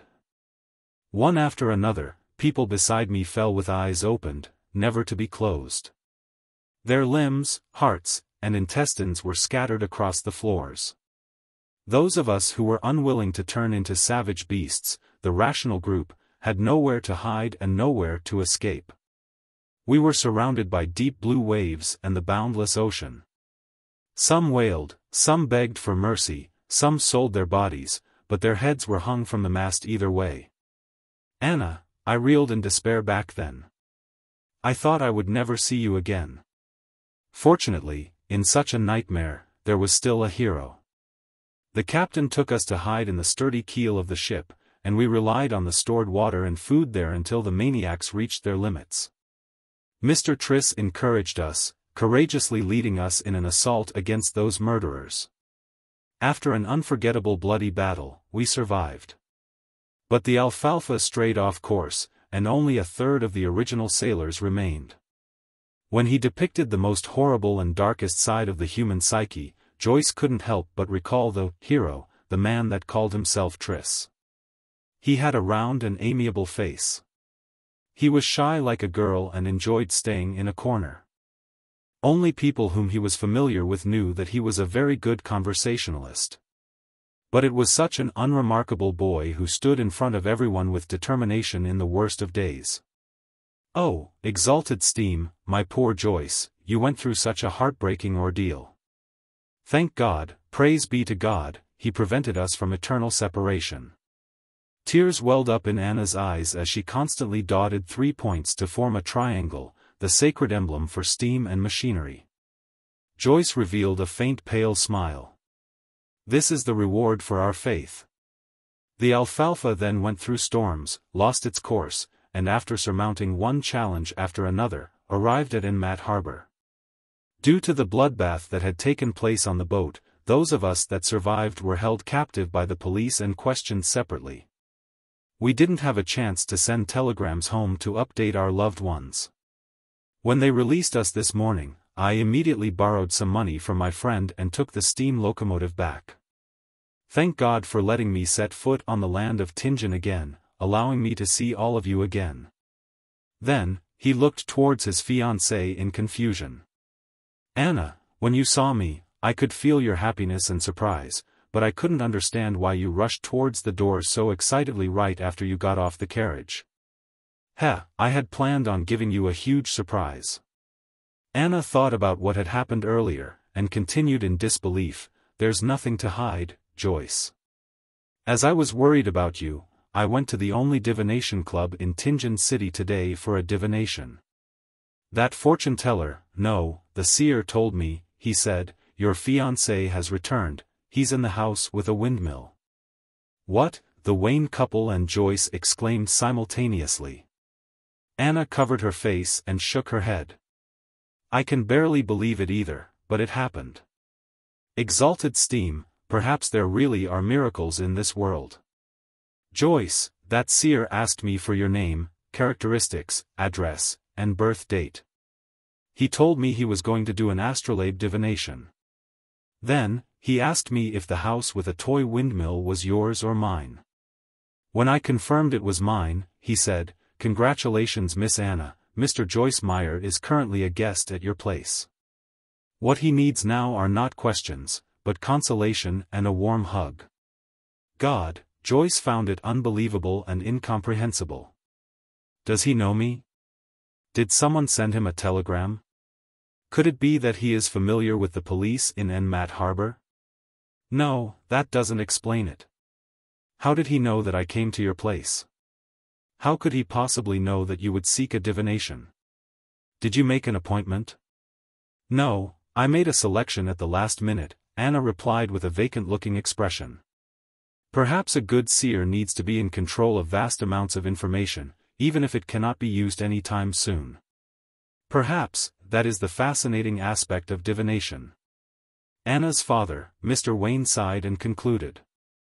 In the known history of more than 1,000 years and in the uncertain fourth epoch, divination has existed and has yet to disappear. I think there must be a reason for that. Joyce shook his head lightly and asked, what's that seer's name? Anna thought and said, Klein Moretti. In the reception lobby of the Divination Club. As Klein had spoken softly, Angelica knew not to go close. Therefore, she only saw Anna leave as though she had lost her soul, wearing shock and confusion on her face. Angelica briskly walked to the sofa and asked out of curiosity, was the result good? She did not dare ask the actual result, afraid of violating the unspoken rule of fortune-tellers. Yeah. Klein nodded and took out 3 copper coins from his pocket. 1/8 of 1 soli is 1.5 pennies, right? Yes. Angelica looked at the copper coins and realized that one of them was a penny and 2 of them were halfpence. She quickly held it out and said, there's an additional halfpence. Klein smiled faintly and said, thank you for taking care of my customer. She gave me a tip, so it's only right I give you one. It's also to thank you for recommending me, he added in his heart. All right. Angelica felt an unknown fear of Klein, but since the reason was appropriate, she didn't refuse the offer. Klein returned to the meeting room, believing that there would be more people requesting his divinations. However, he did not receive a second customer by 40 minutes past 5. It wasn't because the Divination Club's business was poor, but because most people had already chosen a fortune-teller. They likely were recommended by others and had long determined whose services to hire. In short, I'm still lacking in reputation. Klein laughed at himself for using game terminology. He finished his 3rd cup of Sibe black tea, grabbed his top hat and silver-edged walking stick, and walked leisurely out of the meeting room. Angelica suddenly recalled Glassy's instructions, and she quickly moved to intercept him. Mr. Moretti, when will you next visit the club? Mr. Glassy would like to thank you in person. I will come over whenever I'm free. If fate permits us, he will definitely meet me, Klein replied, using the tone of a psychic charlatan, as though he was in character. Then, he left the club before Angelica could respond and took the public carriage home. When he stepped through the door, Klein found Benson reading the newspaper and Melissa putting together bits and pieces of gears, bearings, and springs in the evening sunlight. Good afternoon. Did Mrs. Shoud visit? Klein asked casually. Benson didn't put down his newspaper, instead, he lifted his head. Mrs. Shoud's visit lasted 15 minutes. She brought some gifts, and she was very happy with the muffins and lemon cake that we prepared. She also invited us over whenever we have the chance to. She is a friendly, well-mannered lady. She knows how to carry a conversation very well too. The only problem is their belief in the Lord of Storms. They believe that girls shouldn't go to school, but should be homeschooled instead, Melissa complained. It was obvious that she was very upset about it. Don't mind that. As long as she doesn't disturb us, she will still be a good neighbor, Klein comforted his sister, smiling. The Lone Kingdom was a multi-religious nation, unlike the Frosak Empire in the north which only believed in the god of combat or the Fainapotter Kingdom in the south which only worshipped Mother Earth. It was inevitable that the congregations from the three major churches of the Lord of Storms, the Evernight Goddess, and the God of Steam and Machinery had conflicts in beliefs and customs. After 1,000 years of this, they restrained each other, making coexistence possible. Okay. Melissa pursed her lips and redirected her focus onto the pile of parts again. After dinner, Klein continued revising history. Only when Melissa and Benson showered and returned to their rooms did he wash up, enter his bedroom, and lock his door. He needed to organize and summarize what he had learned and the problems that he encountered to prevent himself from forgetting or missing out any critical points. Only by doing so would he be able to respond to subsequent developments in the future with a clear train of thought. Klein flipped open his notebook, took out his pen, and started writing in Mandarin. Why is the key to digesting potions acting? Chapter 57, Organization and Summary. After pausing for a moment, Klein continued writing. The essence to resolving the problems with potions is through digestion, not simply controlling it. This can be understood in a straightforward manner. Merely controlling it would be akin to using the power of potions as an external tool. A tamed beast, no matter how well controlled, would ultimately not be a part of a person. The risk of it turning on them would be ever present. As for digestion, it is to view the downed potion as a part of them. They can break it down, fuse with it, absorb it, and form an overall system. I am currently certain of this point. What is more important is how acting helps in digestion. According to my experience as a seer today, I can make two hypotheses. They can be verified in the future. 1. Acting based on the potion's name changes the state of one's body, heart, and soul, making them closer to the remnant headstrong psyche of the potion's core. This results in resonance which allows gradual assimilation and absorption. 2. The remnant headstrong psyche spirit of the magic medicine might be like a computer with complete defensive mechanisms. If one wishes to attack it and break it down, they will need to find a bug, security hole, or key. The name of the potion provides a corresponding clue. Thus, we can disguise our body, heart, and soul as part of the system through acting, and so we deceive the system's defenses. This line of thought is similar to Emperor Roselle's description. No matter which guess is right, there is no escaping the body, heart, and soul, for they are the only bridge between acting and the power of potions. Klein put down his pen and looked at the paragraph of text. For a moment, he even wanted to thank the education he received from the Foodaholic Empire. No matter if he chose science or engineering for his further education, he was equipped with the basics of logical thought. Otherwise, there was no way he could have become a keyboard warrior, nor would he have been able to analyze his current situation. Acting might have an effect, but we'll have to wait and see for the specifics, Klein guessed. After that, he wrote down his second question. Why would a seer, being more well-learned and professional in the domain of mysticism, be lacking in means when it comes to direct combat? Wouldn't being more well-learned and professional make a seer even more powerful, giving them the ability to discover a way to defeat their enemies? The reasons could be. First, just like the web novels I've read in the past, I have transmigrated to a game world that has become reality.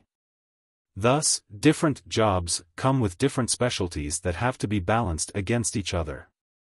But up to this point, there has been no sign of this world being a game, nor are there signs of mission-like developments. I'll put this reason on hold, but it's very unlikely. Second, the fundamental law of this world is balance. The Creator made this world with the core idea of balance. Third, potions at the same sequence level would have the same level of power. It is the most optimal state based on what our forefathers found out and summarized. Exceeding this level of power would make it easier for one to collapse and lose control. Below this level of power would make it such that one would not obtain the desired beyonder powers. Thus, under the situation of a balanced power level, being stronger in one area would naturally mean that one is weaker in another area. Fourth, everything in this world originated from the same source, they were formed by the remnants of the Creator. Thus, everything in this world is technically fragments of the Creator, and the fact that they have to complement each other would mean that there are inherent shortcomings to an individual. I am leaning towards the third and fourth reasons, but the latter stems from an unconfirmed myth and can only serve as a guide. Thus, I shall use the third reason as a guide, and try to ascertain it using my current knowledge and future studies. At this point, Klein had already written 2 full pages but did not stop. Instead, he penned a new question. From what I learned today, my luck enhancement ritual is categorized as a classic ritualistic magic. Similar kinds of ritualistic magic can be split into 3 parts, the first being a sacrifice that sparks the interest of a corresponding existence. The second is comprised of incantations specifically describing the existence in question. The third is using simple formatting and symbols to convey what one is asking for. Using this as a benchmark to analyze the luck enhancement ritual, there's an obvious problem. There is no third part. It has the sacrifice aspect in the placement of staple foods and walking a square in a counterclockwise manner with 4 steps. There is also a clear indication who the incantation is for, such as the phrase, "Blessings stem from the immortal Lord of heaven and earth." But all I did after was close my eyes and wait. There was nothing in the ritual that described the goal of enhancing my luck. In other words, the corresponding existence has no way of knowing what the so-called luck enhancement ritual is asking for, and can only do as they see fit. Do as they see fit. What a troll. Isn't that darn quintessential divination and arcane arts of the Qin and Han dynasty too much of a troll? I must have had rocks in my head back then for trying. Klein stopped writing and took 2 deep breaths, trying hard to calm himself down. He spat out a foul breath and continued writing. I can consider redesigning the ritual, making it more complete. The motive of the ritual shall be to return to Earth, back to the world with my parents and friends. Then here comes the question, was the entity truly acting on a whim?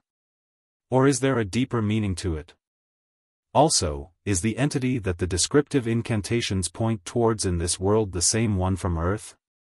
If so, the difference in results between the first and second ritual could be explained as the entity doing as it wishes. But the results of me appearing above the gray fog during the second and third time, while being able to connect to justice and the hanged man has basically no differences. Why would that be so? If the fourth ritual tomorrow afternoon shows me the same stable results, that would mean that the effects are consistent. That would mean that the unknown entity has an agenda I do not know about. If that is the case, adding new descriptions and requests would not get me a clear response. In fact, it might complicate the ritual and result in adverse effects. Would the difference between the first ritual and the subsequent rituals, under the premise that the entity I called upon is the same one, mean that the results would be different depending on the world I'm in? It is like I am using a different interface. Then how can I design it to obtain my desired outcome? If I think that the entities behind the first and subsequent rituals are different, some of the questions can be perfectly answered. But similarly, the stability of the results in the second and third rituals would mean that the entity I am praying to has a certain agenda, and there is no way I can change that for the time being.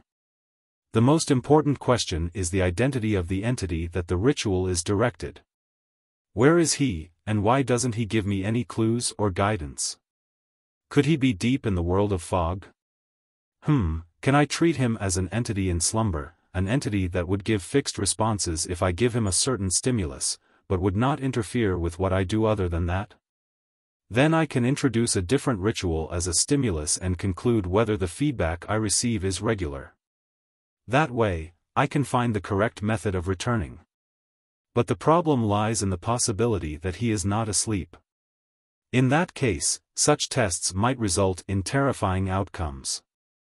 It might be really dangerous. The first attempt must be conducted with extreme caution. The design must not anger the being. What a headache. I need more knowledge. Klein sighed and gave a summary. Finally, he wrote down other miscellaneous items. There are always formless voices resonating in my ears, shouting Hornacis and, was it saying Frygria or Phagria? Hornacis is the mountain range dividing the Lone Kingdom and the Intis Republic. Its main peak is 6,000 meters above sea level. According to the records in the Antigonus family's diary, there existed a nation of the Evernight in the Fourth Epoch. Is the nation of the Evernight related to the Evernight goddess? Is there any connection between the two? Are they allies or enemies? Was the Antigonus family obliterated by the Church of the Evernight goddess due to nation of the Evernight? Did I hear murmurings coming from the diary, from the howls of the Antigonus family over 1 or 2,000 years? What then does Phlegria mean? An interesting question. To be able to leave behind such a diary, to leave behind sealed artifact 2-049 implies that the Antigonus family had possession of a relatively powerful beyonder power. If that is so, which sequence did they possess? Was it complete or not complete? My realization that the diary is in the hands of Ray Bieber was a bit of a coincidence, but without any indication of it being arranged, could my fate really be tied up with that diary's? His ideas were penned on the pieces of paper. Klein tried his best to write down the events he had experienced and his guesses about their meaning. He wrote a total of 4 pages on both sides of each page. Rip. Klein suddenly tore off the 4 pages and read them from top to bottom, sometimes marking certain sections with his pen, adding a few sentences at other times.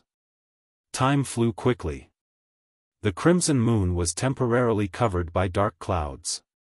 Klein picked up the pocket watch on the table, snapped it open, and looked at the time. He put down the watch and took out a box of matches from his drawer. He lit one and brought it close to the 4 pages of notes. The orange flame ignited the edges of the paper and quickly spread. Klein placed the notes on top of the wooden dustbin and watched the ashes drop. He then released his fingers, allowing the papers to fall. In just 10 seconds, everything had disappeared. All that was left was the still swirling ash and the charred bottom of the dustbin. As there was Emperor Roselle's secret diary in this world, Klein did not dare leave behind any evidence that he knew how to write Chinese. If old Neil and the rest discovered the 4 pieces of paper he wrote, he would have no idea how to explain the matter. And while writing the confidential questions, Klein was worried that the one paying attention to his dreams would be able to see and decipher the contents no matter which language he used, be it Lone, Ancient Fasak, or Hermes. Therefore, he could only write notes in Chinese to organize and summarize. After he was done with the task, he burned the notes to leave no traces. And precisely because there was no way of saving, he set up a plan for himself. He would do this summary once a week just in case he forgot anything. As he watched the ashes fall, Klein pulled out a white piece of paper. He wrote the title, "To My Respected Mentor." He wanted to write to Senior Associate Professor Quinton Cohen, asking if he had any relevant historical information about the main peak of the Hornacis mountain range. Chapter 58, A Train of Thought. The next day, a Monday morning. Klein, who had the day off, didn't leave home. Instead, he gave Melissa his letter directed to Mentor Cohen Quinton and more than enough money to buy stamps. He entrusted her with the job of mailing the letter at the post office near the Tianjin Technical School where she studied. After breakfast, he slept in to make up for the lack of sleep caused by the previous night's work. He only woke up because of his stomach's grumblings close to noon. He heated up some leftovers from the night before and ate them with a loaf of rye bread. Klein grabbed a newspaper and entered the bathroom on the second floor. Whenever he did that, he couldn't help but sigh at the lack of a cell phone. After about 7 or 8 minutes, he left the toilet refreshed and washed his hands.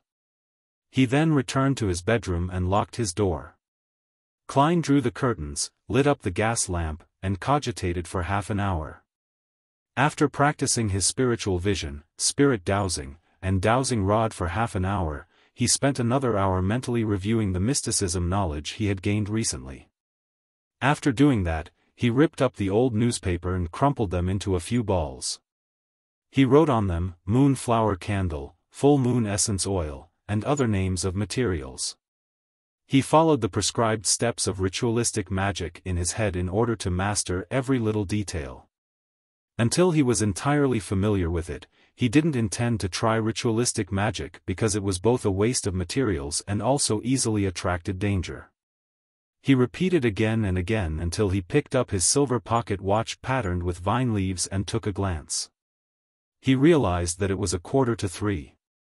He considered for a few seconds and brought the scraps of old newspapers to the kitchen on the first floor to burn them. While doing so, he made sure he was in an optimal state of mind as he prepared for the tarot gathering. Locking his bedroom door once again, Klein didn't wait for the clock to strike 3. He planned to enter the area above the gray fog ahead of time. He wanted to seize the chance to explore the place thoroughly. As Klein stood in an empty spot in his room and started walking counterclockwise, he suddenly worried that Justice and the Hanged Man had yet to enter a suitable environment. He thought of a particular matter. Would they be disturbed or discovered? He had previously mentioned to allow Justice and the Hanged Man to apply for leave ahead of time if they needed to be absent from the gathering for some reason, such as being unable to find time alone or unexpected circumstances. It would have been an almost unsolvable problem for Klein in the past. There was no way he could build an entire server-based internet by hand in a different world, right? Any technology beyond the telegram could expose him.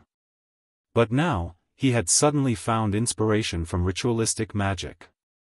Ritualistic magic borrows the powers of others by seeking the help of different existences. Similar incantations would make it clear who it is directed to in the beginning, such as the Evernight Goddess or the Lady of Crimson. It would be a description of the unknown and clandestine existences. Then, can I amend the chant and redirect the beginning of the chant towards myself? Directed at me, this way, even if Justice and the Hanged Man conduct the ritual in different locations, would receive their messages. Klein suddenly felt fresh insight as he began analyzing the likelihood of the method working. There are 2 difficulties. First, I am not an incredibly strong high-level sequencer. Even if the description of the incantation was directed to me, I couldn't possibly receive the request. Second, how can I ensure that the description of the chant is directed at me accurately, and doesn't stray away and hit some other unknown existence that fits the description? That would be incredibly dangerous. Klein paced back and forth, deep in thought for a possible workable solution. He went in circles with silent footsteps.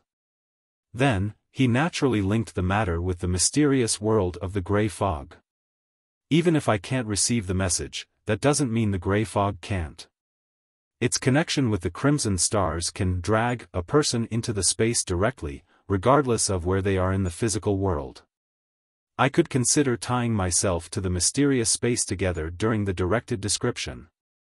In accordance with this train of thought, even though I might not immediately receive the request, when the other party is holding the ritual, I will still be able to see the corresponding messages whenever I enter the gray fog.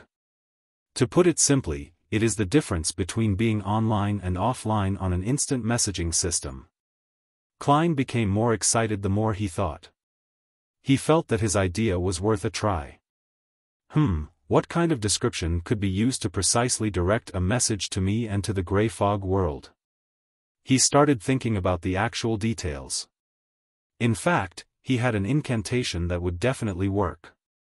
It was none other than the lone translation of a blessing stem from the celestial worthy of heaven and earth.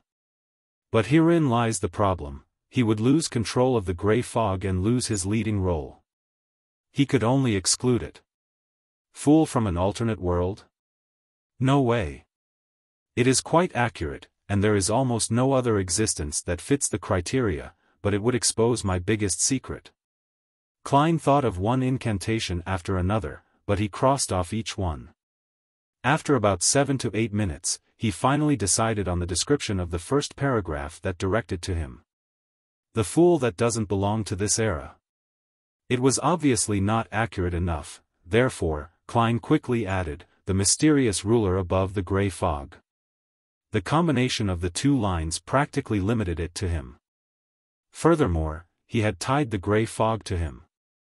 It's still a little short. I cannot eliminate the possibility that there are multiple spaces and rulers above the grey fog. I cannot eliminate the fact that the description might be directed to the spirit world. Klein creased his eyebrows and planned on making it more certain. He thought for a full minute and finally decided on the last part of the description. The king of yellow and black who wields good luck. It shared a similar meaning to blessing stem from the exalted the arch of heaven and earth. If the incantation purely depended on that part of the description, it might end up being directed away and provoking unknown dangerous existences. But with the first two lines as a limitation, and his experience of arriving above the fog through a similar incantation, he believed that the target's description could result in a perfect lock-on. Klein wasn't sure if casting the ritualistic magic with those three descriptions would be effective, but he was definite that it would not attract the attention of another existence, it wouldn't throw Justice and the Hanged Man into danger. Klein heaved out a long sigh and recited the incantation that he had decided upon. The fool that doesn't belong to this era, you are the mysterious ruler above the grey fog, you are the king of yellow and black who wields good luck. He nodded his head slightly and took out his pocket watch to confirm the time. It's already 2:58, without further thought, Klein put away his pocket and entered cogitation. Soon he chanted and took 4 steps counterclockwise to form a square. The most ferocious noises and heart-stirring roars were heard once again. He felt the headache that was even harder to deal with than the pain of consuming the Seer potion. The pain was not a sharp pain that tore through his head. It was a throbbing pain that made him manic and irrational. It was a pain that left him in chaotic confusion. Klein controlled himself using cogitation and tried hard to ignore the voices. The muttering and murmurs receded like the tides.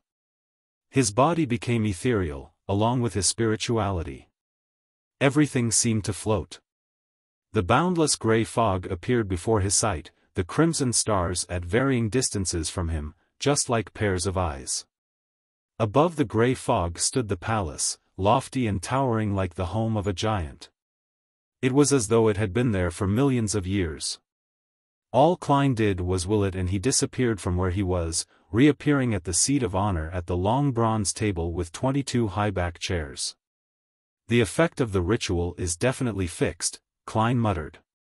He tapped his glabella gently and allowed the fog to engulf him, once thicker than before.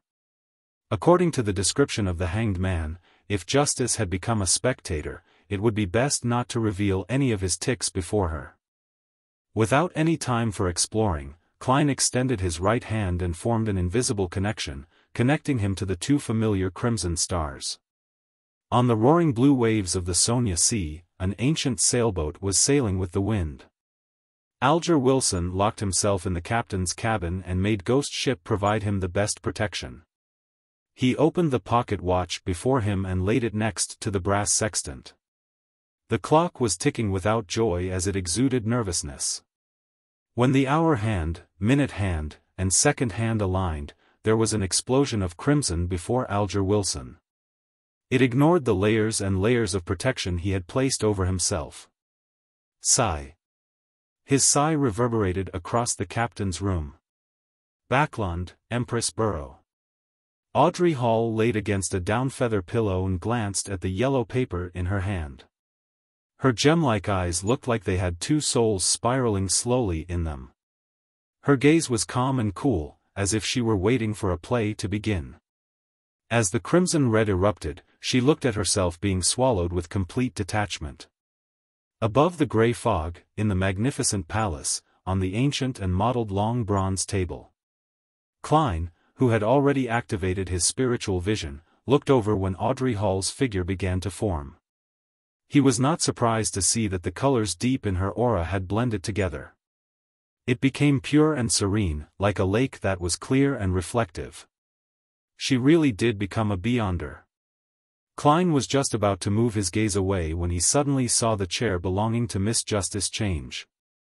The bright stars on the back of the chair moved swiftly, forming an illusory constellation that didn't belong to reality. That constellation was familiar to Klein because it was one of the symbols of mysticism. It was a symbol that represented Giant Dragon. Spectator. Giant Dragon. Klein restrained himself from shaking his head and looked over at the back of the hanged man's chair. Typically speaking, it was impossible for him to see the back of the chair from his angle, but this was where he was in control. Everything presented itself according to his will.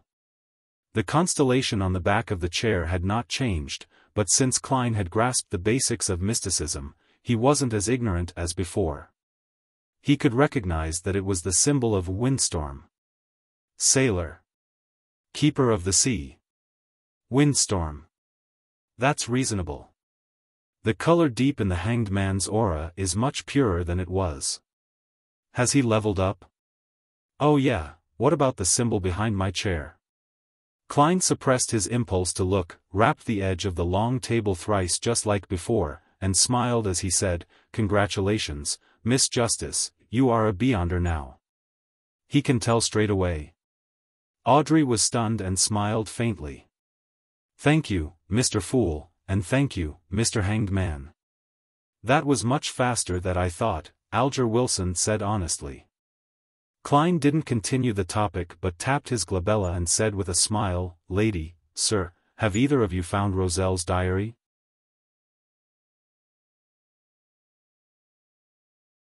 Chapter 59, Roselle's Origins. Upon hearing the fool's question, Audrey did not immediately answer like in the past.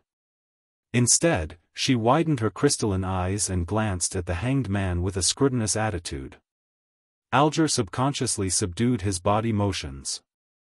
After a few seconds of silence, he said, "I found 2 pages of the Emperor Roselle's diary and have memorized their contents."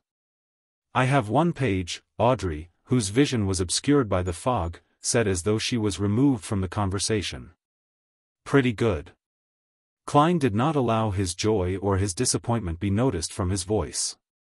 He felt joy as there were 3 full pages, but disappointment also because there were only 3 pages. Their initial search for the diary was definitely easier, for all they had to do was ask through their connections and channels they were already familiar with. Collecting the pages would become more and more difficult as time went on, as it would involve more and more elements. "Should we express them now?" Audrey inquired with a calm tone. "Yes." Klein simply nodded.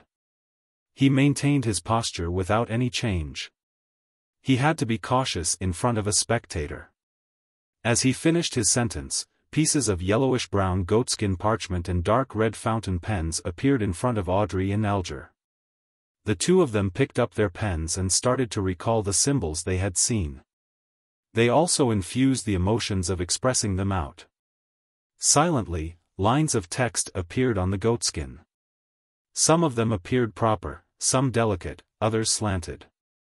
In a mere minute, the contents that Alger and Audrey had forcibly memorized were all written. Klein willed the 3 pieces of parchment into his hands. He gave the pages a cursory glance and realized that some of the grammar was wrong. There were also missing and wrong words in the content. But experimentation had proved that incorrect sequencing of words to some extent did not affect the overall comprehension of Chinese. Klein was also not afraid of missing words since he often read web novels filled with censored asterisks. April 8th. I stood at the bow of Black King and stretched my arms, saying to Grimm and Edwards, "My fortune is yours for the taking, but you'll have to find it first." I left everything I own at the ends of the fog sea. They did not understand my humor at all and even asked if I really had other treasures. How boring. You can't be my 4 horsemen of the apocalypse if you keep at that. April 11th. I discovered a nameless island that was not on a safe sea route. There are a good number of extraordinary animals there. No, I prefer calling them extraordinary beings, it feels more impressive that way. Other than that, there are several weird creatures on the island. I believe that if Darwin had been transmigrated there is no way he could have written his theory of evolution. April 15th, Grimm has suddenly become a little odd. Has he been infected by something? When did the Emperor Roselle, who was born in the Intis Kingdom, set off on a voyage? The Fog Sea should be the sea west of the Intis Republic. Yeah, I need to use historical information from the library to cross-reference this. Klein quickly finished reading a page, casting his gaze to the back of the piece of paper. At this point, he no longer hid the fact that he could decipher Emperor Roselle's secret symbols since this ability fitted the persona and status of the fool. Audrey and Alger did not speak. They waited silently, as if unsurprised by such a revelation. In fact, they even believed that it was only right. October 2nd.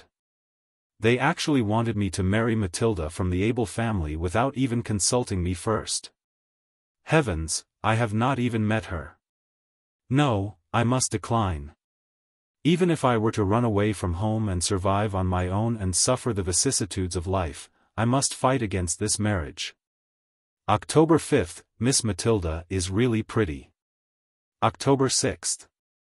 Her personality and her demeanor is just my type. I am starting to look forward to the marriage. Hey, Emperor, where is your integrity? Klein leaned back into his seat, not allowing his emotions to pass through the fog. He realized that Gustav did not write in his diary every day early on.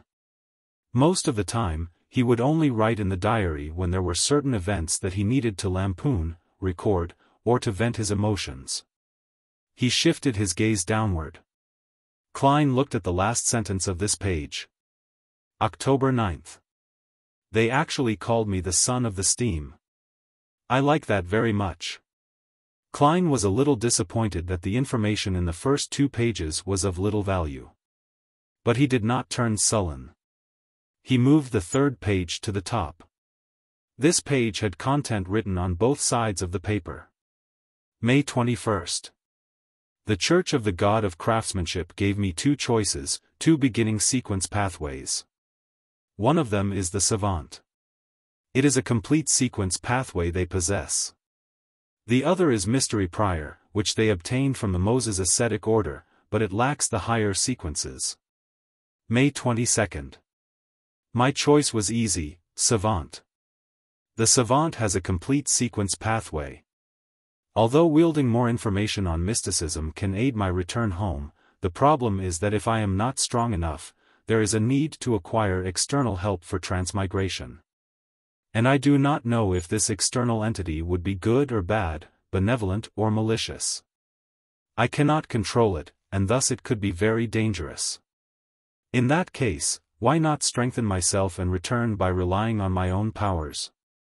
Thus, the complete sequence was the most important factor in my considerations. May 23rd. I have become a savant. With the power of the potion, I actually recalled all the knowledge I had learned in the past, such as physics, chemistry, etc. I have not only recalled the knowledge, but I understand it more deeply, as well as its possible applications and implications. This is a job specially tailored for a transmigrator like me from an alternate realm. I will be able to express my advantage to the greatest extent. I have to say that if I were to return in my present state to the 3rd year of high school, I would definitely become top scholar. If I could further specialize in an area, it wouldn't even be too hard for me to become a scientist. May 26th. I am enjoying my status as a savant. Something odd worth mentioning. When I address myself as a savant, doing things that are in line with this role, the murmurings that drive me crazy become considerably softer. I have also been able to control my occasional temper outbursts. I have also recalled the matter regarding the diary.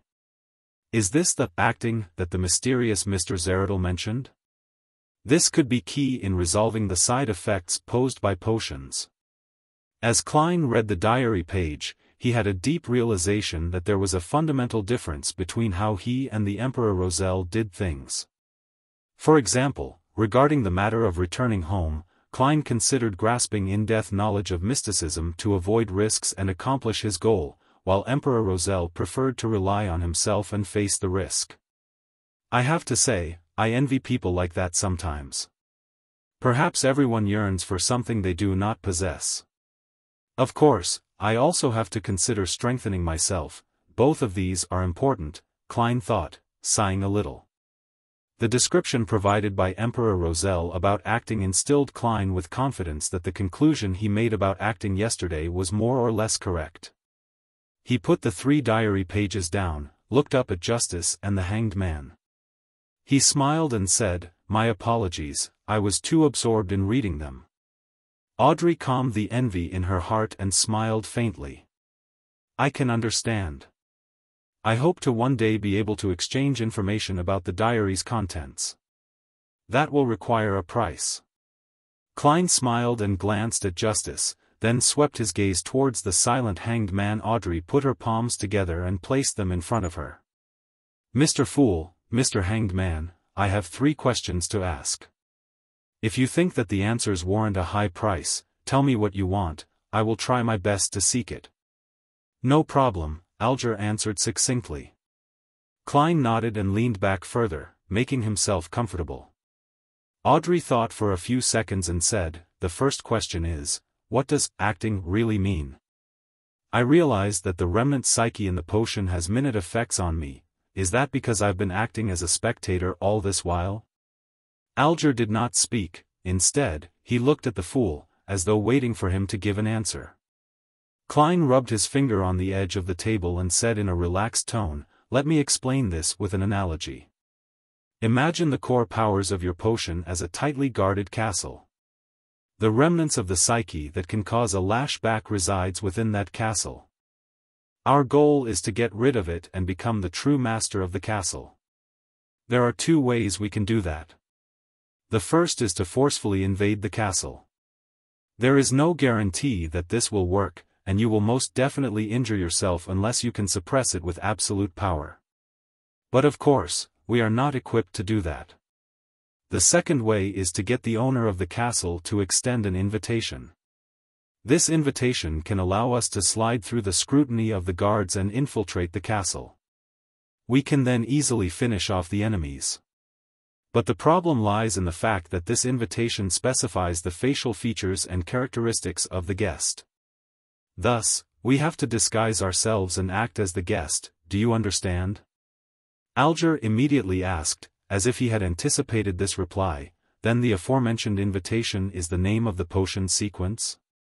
"That's right," Klein answered with great affirmation. Audrey froze for a moment, having the sudden feeling that she completely understood what acting meant. She immediately exited her spectator state due to her excitement. She praised in joy, "What an exceptional method, I think it fits your title. Its style is very compatible with the fool. I would never have believed that acting would have such an effect. Luckily, I have been acting as a spectator the past few days." She paused for a moment before saying, "I think that this is a very valuable answer. My heart is not at ease accepting it for nothing. Mr. Fool, what do you need in exchange?"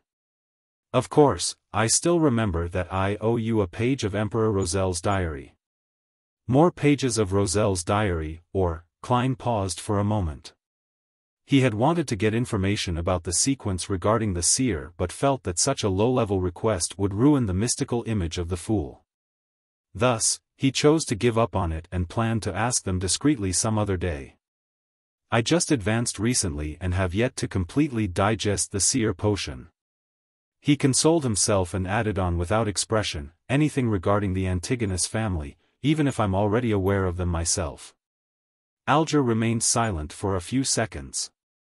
He looked at the top of the long bronze table for a moment before slowly opening his mouth.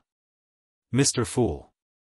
I believe I can pay you back immediately with the information you requested just now.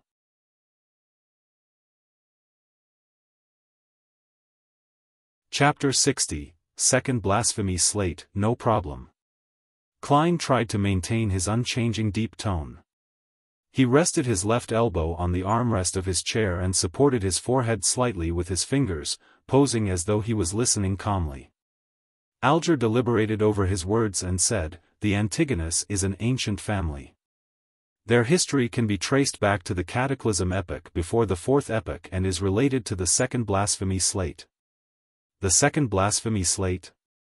There's a Second Blasphemy Slate? How many are there? Klein's pupils shrank, and he nearly changed his posture. According to what the Hanged Man and Justice have said previously, the Blasphemy Slate contained the profound mysteries of the 22 paths of the divine. There are 2 of such important items, or even more. 22 paths of the divine. Sequences and pathways. Could these 2 nouns mean the same thing? Every complete sequence pathway leads straight to the throne of the divine? At that instant, the description of the Second Blasphemy Slate gave Klein numerous thoughts. He believed that if not for the thick grayish-white fog concealing him, his emotional reaction would probably have been discovered by Miss Spectator. As for the words Cataclysm epoch, he was no stranger to that term as a historian. It was the name of the Third Epoch. After his recent revision, Klein even knew that the Third Epoch was separated into 2 eras, the Glorious Era and the Cataclysm Era. A Second Blasphemy Slate? Audrey plainly revealed her ignorance on the matter. Before she calmed her emotions, she returned to her spectator state. Nice question. Klein secretly cheered for Miss Justice. It was a question inconvenient for him to ask as the Fool. Alger stole a glance at the Fool and noticed that his posture remained the same, nor did he make a sound. Hence, he thought and answered, the First Blasphemy Slate appeared in the Dark Epoch, which is the second epoch where we humans struggled to survive under the protection of gods. The Second Blasphemy Slate appeared at the end of the Third Epoch. It could even be said that its appearance symbolized the end of the Cataclysm epoch. The content of the 2 blasphemy slates is kept secret by the 7 major churches. I only know bits and pieces of it. I only know that they involve the pathways to godhood, but I am not sure of the differences between them.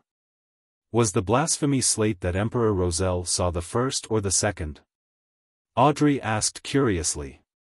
Upon hearing that, Klein recalled what Alger said about the potion names during the first gathering. He said that the names of the sequence potions were derived from the blasphemy slate. Similarly, Captain had also mentioned that the formation and completion of the potion system was thanks to the birth of the blasphemy slate. That indirectly confirms that the pathways to godhood are the sequence pathway. Klein answered his earlier question silently. Then Alger simply replied, the second one. The glint in Audrey's eyes diminished and she returned to her spectator state. She did not continue asking questions. Instead, all she did was focus her gaze on the Hanged Man. It was obvious that her scrutiny made Alger uncomfortable, but he suppressed the emotions within him.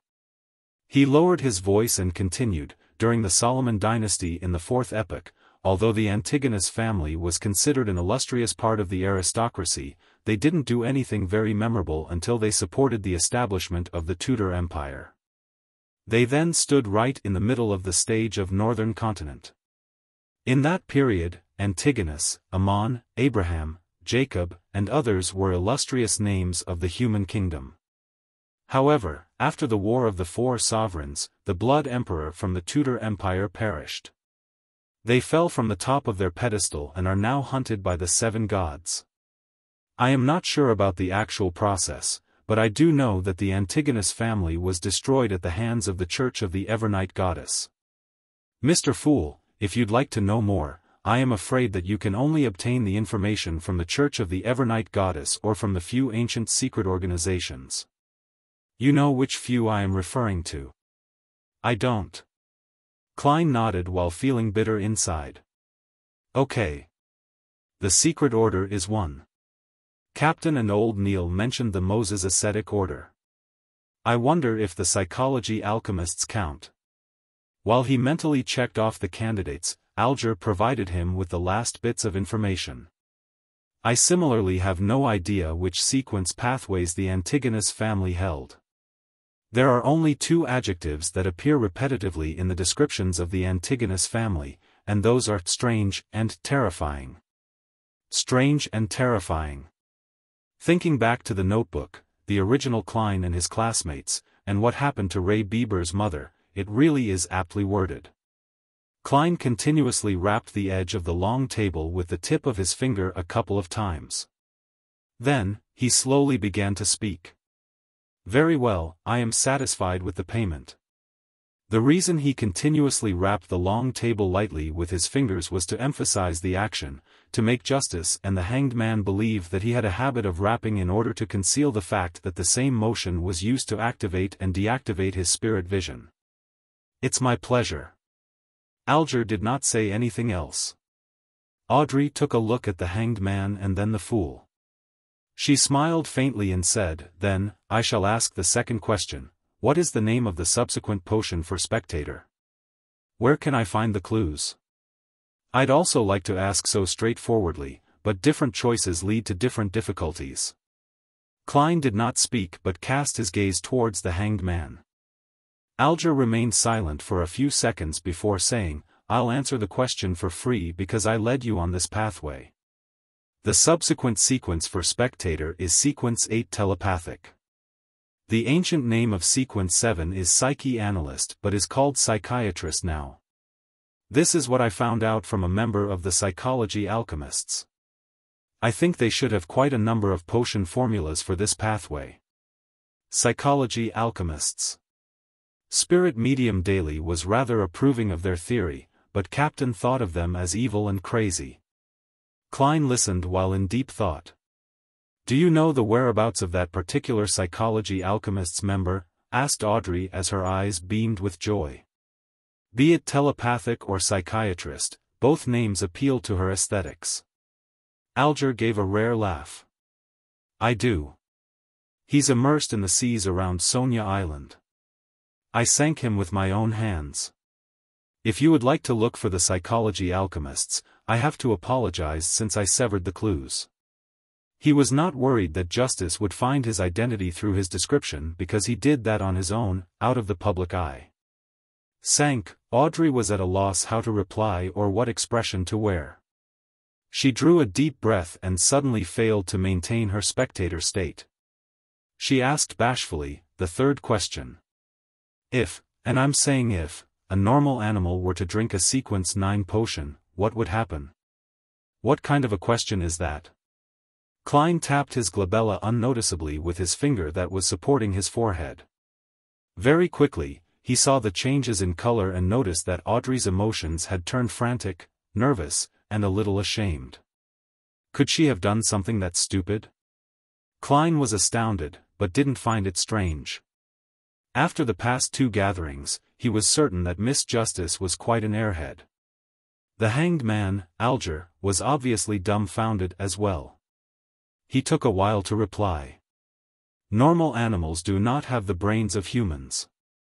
They wouldn't be able to learn cogitation in a timely manner. Therefore, it would most likely lead to immediate death or a breakdown into a monster. However, if they survived the initial ingestion of the potion, they should become an extraordinary creature. If the potion has the ability to enhance their intelligence, they can even become smarter. All right. Audrey breathed out a silent sigh and nodded while saying with a relaxed tone. I have no other questions. Alger considered for a moment and did not mention matters regarding the Aurora Order or the listener. Similarly, he shook his head and said, nor do I. I have something. Klein didn't change his posture but said with a smile, it will require your cooperation.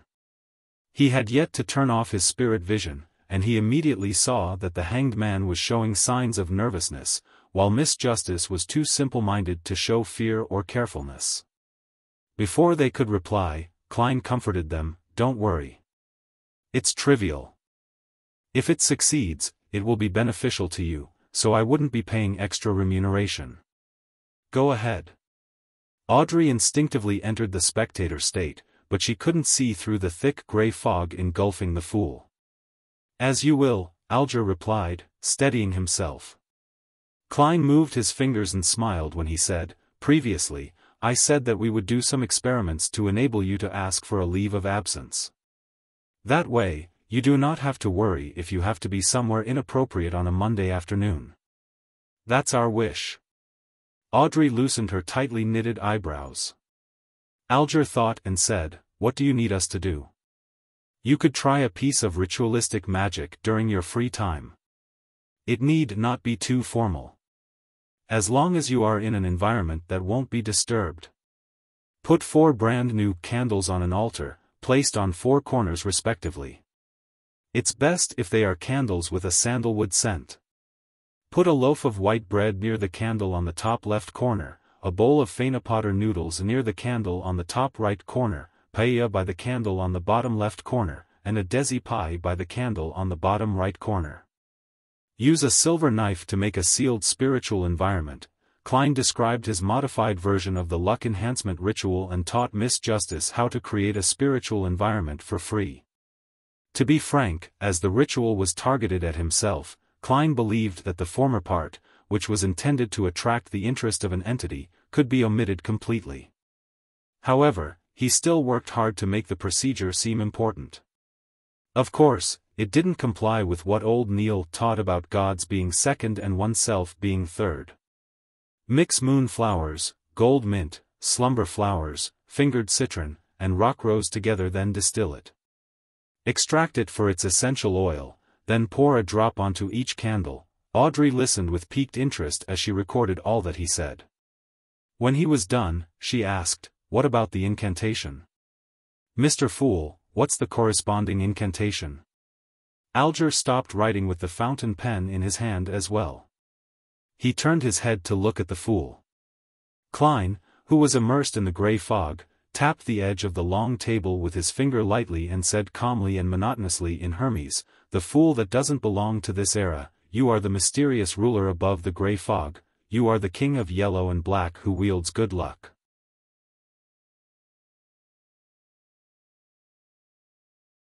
Chapter 61, Strange Symbol, The Fool That Doesn't Belong to This Era, the mysterious ruler above the gray fog. King of yellow and black who wields good luck. Audrey Hall recited the 3 descriptions to herself silently. She suddenly felt a tumultuous wave of emotion go through her, preventing her from maintaining her spectator state. As an aficionado of mysticism, she had learned Hermes that was used in rituals and had tested out the rituals that fellow noble aficionados mentioned in private gatherings before she was pulled into the gray fog or made formal contact with beyonder powers. None of those rituals had any effects, but they had given Audrey a basic understanding of the structure of incantations. Thus, she knew clearly what these 3 incantations described and signified. The descriptions usually described one of the 7 gods that looked over this world. Thus, the Fool's incantation was claiming status equal to the Lady of Crimson, Mother of the Secrets, and the Empress of Disaster and Horror. Is Mr. Fool the unknown, mysterious, powerful, godlike entity that Glaint spoke of? The source of danger that we must avoid in rituals? Audrey quickly recalled the comments made during the strange rituals which she and her friends did not dare attempt back then. She was momentarily at a loss for words. Alger Wilson, who knew and understood much more than Audrey, shivered from the bottom of his heart. If the ritualistic magic which Mr. Fool designed truly points to him to allow him to accept our requests, we would have to be addressing him with him. He is to be addressed in the 3rd person, which is reserved for gods.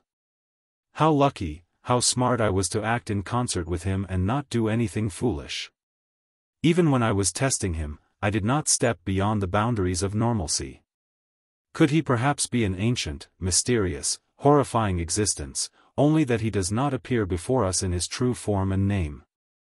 The primordial Demoness, the hidden sage, or the true creator which many mysterious churches believe in?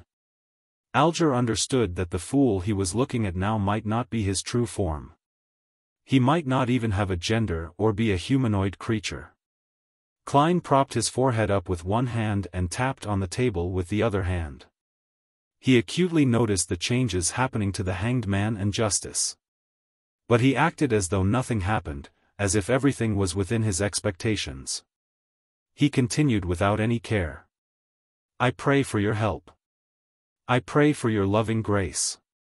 I pray for you to give me a good dream. Moonflower, an herb that belongs to the red moon, please bestow your powers to my incantation. Fingered citron, an herb that belongs to the sun, please bestow your powers to my incantation. He finished describing the incantations that belonged to another type of ritual. After he was done, he smiled. Lady, sir, have you memorized it? Ah, Audrey exhaled. She quickly covered her mouth and recalled seriously. With her improved memory as a spectator, she quickly processed the information and repeated the incantations as a form of confirmation. Alger acted more normally. His pen did not stop for a moment, no matter what he was thinking about. After Klein confirmed that Audrey was correct, he smiled and said, if this test is successful, then we shall modify the ritual next time to achieve what we want to do. I hope that you will have the time to complete the ritual no later than Wednesday.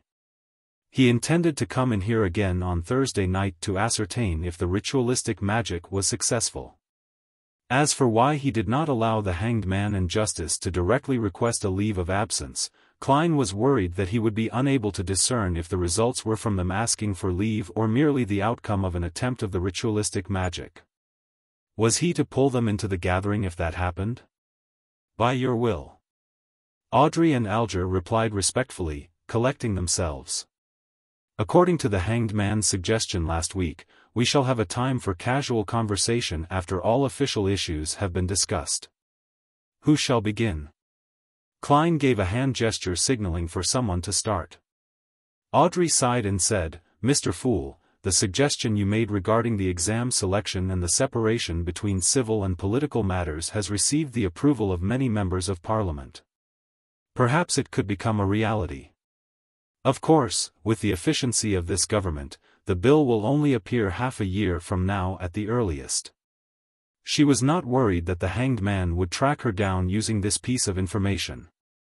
She had intentionally and intermittently dropped hints and guided those proud wives to think that they had conceived the idea. Those ladies had rushed to tell their husbands, their fathers, and their brothers. At that moment Audrey felt as though she was watching a flock of golden peacocks showcasing their tail feathers. She believed that those women would drill it in themselves that they came up with the idea to claim the glory for themselves. They would soon forget about what Audrey's role in the matter was, fighting among themselves to see who thought of the suggestion first. Using this remarkable way to change the system of a kingdom gave Audrey a weird sense of satisfaction, as if she had found a way for a spectator to influence the plot of a play. Let's hope so, Alger replied sarcastically. He paused for a few seconds, then glanced at the fool. He deliberated before saying, in recent decades, the amount of activities of the various secret organizations has seen an upward trend. In fact, there are even new secret organizations appearing, some of them having reached scale with a good number of Beyonders. Are you trying to ask me for the reason? I have not even gained access to information about illegal organizations. Klein merely smiled without commenting on the hanged man's news. He changed the subject and said vaguely, an ancient power is about to wake from its slumber. For example, the power represented by the Antigonus family diary. Is that so? Alger muttered softly to himself, as though he recalled something. Klein swept his gaze toward the hanged man, then past Justice and said with a smile, if there is nothing else to share, then let's end today's gathering here. By your will. Audrey and Alger stood up together. Klein moved his finger and severed his connection with the dark red stars. He watched as the two figures vanished from the magnificent palace. He stood up and turned toward his own chair, which was also the back of the seat of honor at the bronze table. He looked at its symbol. Radiant stars formed a strange symbol. It was not a symbol that fit anything in Klein's present understanding of mysticism. He observed it closely before identifying the pupil-less eye, a symbol representing secrecy. He also saw contorted lines that represented change. Each of the symbols were missing a portion and were overlapped with each other, creating a new symbol. An incomplete secret and an incomplete change. What do we get when we add them together? Klein creased his brows and muttered to himself, unable to come up with an answer. He retracted his gaze and walked along the ancient, magnificent palace. His eyes scanned every corner of the palace. Back when I casually imagined this place, it was merely a rough concept. I did not describe the shape of the palace, table, or chairs. Where does this design come from? The best choice? The first prototype? Or are they a reflection of reality? Klein suddenly had a question he neglected previously as he looked at the palace. Sigh, I have to say that even though I am a keyboard warrior, I am lacking experience in many areas. I am also not observant enough, to the point of only realizing this question now. With such a self-reflection, Klein made a serious effort to examine every corner of the palace, but did not find any other living things or anything strange. Klein did not dare to venture deeper, which seemed to be an illusory land without boundaries. He was afraid that he would end up completely lost. Wow, this place is indeed filled with mysteries. Who knows if there will be any changes to this area when I become more powerful? Klein sighed. He unleashed his spirituality and enveloped himself within, causing him to feel the rapid rush of plummeting. Everything flew past quickly. All kinds of illusions shattered. He tore through the grayish-white fog and saw reality. He saw the table, curtains, and clothes rack in his room. Backlund, Empress Burrow. Audrey saw the oil painting that hung on the wall. She felt the softness the down-feathered pillow under her head provided. She did not stand up immediately. Instead, she seriously recalled what had happened during the gathering, as if she was watching a play she had already watched. Mr. Fool had a certain confidence in his tone when he told us to try the ritual and gave us the descriptions of the mysterious ruler, the King of Yellow and Black. Confidence, Audrey exhaled as she was analyzing this silently, her body shuddering slightly. Forget it, since I cannot fight it, there's no need to think too much about it. Mr. Fool has always appeared friendly, he should be an entity that has a respect for order. Audrey's mood improved rapidly. She thought about her acting, and the weakening backlash of the potion. She hummed a merry tune and got off her bed. She walked toward the door and adjusted her state of mind, taking on her state as a spectator. As she opened the door of the room, she saw a maid walking past. She saw the old calluses on her hands, the marks on her face, and other similar details. She could deduce many things from these observations. At this point, Audrey had a strange feeling. She quickly turned to look at the shaded corner of the balcony. She saw her golden retriever Susie sitting there, silently observing her, just like how she observed the maid. My goddess! Audrey's lips twitched as she sighed.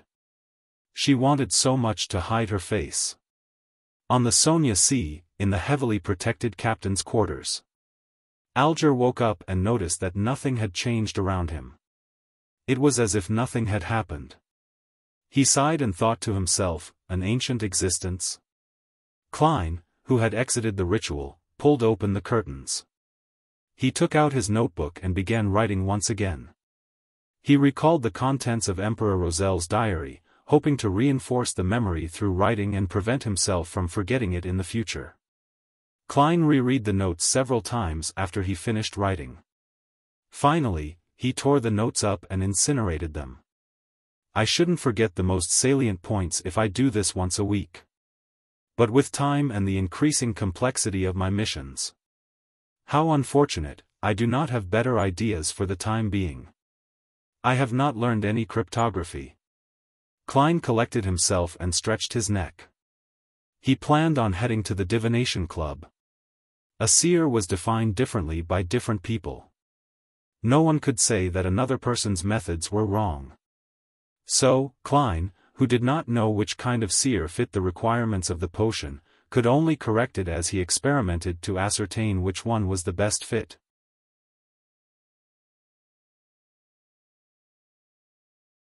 Chapter 62, The Seer's Suggestion. Before Klein left home, he took the time to meticulously clean up his suit and top hat with a small brush and a handkerchief. Then, he washed his white shirt, changing into a similar linen shirt along with the only decent cheap coat he had. He then briskly walked out onto the street. First, Melissa's dress. Then, Benson's suit. Only then can I consider a second suit for myself. Money is never enough. Besides, we need to save money to buy porcelain tableware to receive our guests. Plus, I have to save money to buy a variety of materials related to mysticism. Klein sat on the public carriage and took note of the financial status at home. The more he did the math, the more he shook his head.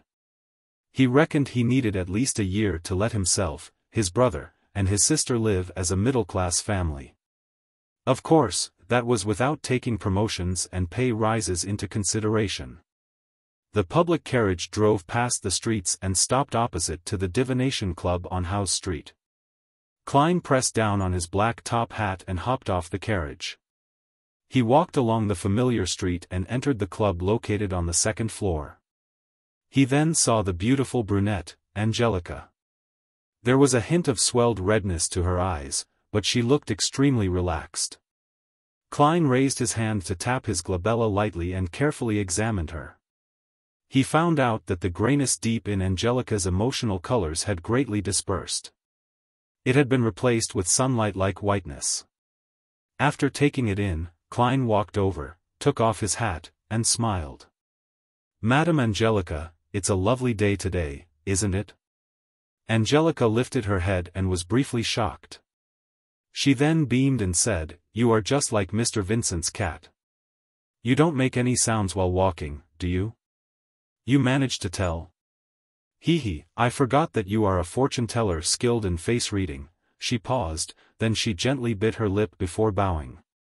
"Thank you. Thank you for your suggestion yesterday. I feel much better. I haven't been this relaxed, happy, and contented in a year." Upon hearing her show her sincere gratitude, Klein was infected with the joy and happiness she had. The corner of his lips lifted, and he said, "It's my pleasure." As he spoke, he could feel his spirituality relax and turn livelier. Is this what the seer potion wants? A seer that can really help the inquirer? Klein pinched his glabella as though he was thinking before secretly tapping twice. It had to be said that he found the action of activating and deactivating his spirit vision in practice insufficiently inconspicuous. However, the problem was that he hadn't thought of a better solution yet. As he had just become a seer recently, his spirituality had yet to reach its limit, and the same was applied to his mastery. Hence, there didn't seem to be many suitable locations for an activation switch for his spiritual vision. The glabella was the best option by far. When I become a true seer after fully digesting the potion, should be able to design a more inconspicuous activation motion. Klein nodded unnoticeably and walked towards the half-opened meeting room. "Coffee or tea?" Angelica asked hurriedly. "Desi coffee," Klein answered. He planned on trying out all the drinks the Divination Club had to offer. Then, he saw that there were 6 or 7 members present, but not Honas Vincent, who was almost always was. "Mr. Vincent isn't here?" Klein stopped in his tracks and asked a passing question. Angelica was taken aback as she said, "Mr. Vincent doesn't come every day. He accepted an invitation to give a lecture for a divination organization at Enmat Harbor." "Are you looking for him?" "Not at all. I was just curious. After all, I've seen him every time I've come here." Klein shook his head with a smile. Meanwhile, he realized that there was a familiar face among the 7 members present. Glassy, who had divined for him before, was present. Glassy was reading some information on the table with his monocle when he suddenly sensed someone looking at him. He lifted his head, cast his gaze. Obvious joy suffused his face as he propped himself up with both hands and stood up. He dashed towards Klein and stopped before him. "Good afternoon, Mr. Moretti. I have been wondering if you would come today. I heard from Angelica that you are not a doctor, but a fortune-teller who is good at face reading." Klein smiled. "That's not the only thing I'm good at. Mr. Glassy. You no longer seem plagued by your ailment?" He pinched his forehead and tapped his glabella twice. He noticed that Glassy's health colors had returned to normal. "Yes, I was very regretful for not taking your suggestion back then. Luckily, there is a very amazing apothecary near my place. He gave my wife a magical medicine which brought me away from death," Glassy said emotionally. As a quasi-member of the Nighthawks, Klein asked out of occupational interest, "Very amazing apothecary? Very magical medicine? Magical? How magical? Is it within the range of Beyonders?" He said that it was a kind of folk medicine from Lenberg. "In short, it helped with treating my illness a lot," Glassy answered, without noticing anything abnormal about the question. "Folk medicine apothecary?" Klein tapped his glabella as though he was thinking. "What's his name? Where does he stay?" As you know, even a fortune-teller can't guarantee that they would remain in the pink of health all the time. Perhaps, I will need to go to purchase some medication from him in the future. Klein learned from his teacher and classmates that the current health system in the world was in a nascent state. There was almost no cure to many diseases, so the magical medications and miraculous apothecaries still controlled the market. There was no harm in knowing more, since it could one day serve useful. Glassy answered honestly, "His name is Lawson Darkwade. He has a tiny store at 18 Vlad Street in East Borough, named Lawson's Folk Herb Store." "Thank you." Klein remembered it and spoke sincerely. Glassy turned around and invited him to sit beside him. At that moment, Angelica came over to serve the coffee she brewed. Compared to Southville coffee, Desi coffee is more fragrant, but has quite an inferior taste. Klein took a sip and savored it for a moment. Glassy hurriedly deliberated his words when he saw Klein put down his white porcelain cup. "Mr. Moretti, can I request a divination from you? I will pay according to a price you set. 8 pence is sufficient. I will not raise the price out of the blue." Klein was hoping that someone would request his divination services. "Do you need a divination room?" "All right. Topaz." Glassy led the way with much more familiarity. After entering the divination room and locking the door, Klein sat behind the long table. He asked in a serious voice, "Mr. Glassy, what would you like the divination to be about?" "I have an investment opportunity, but the amount of money it involves is huge.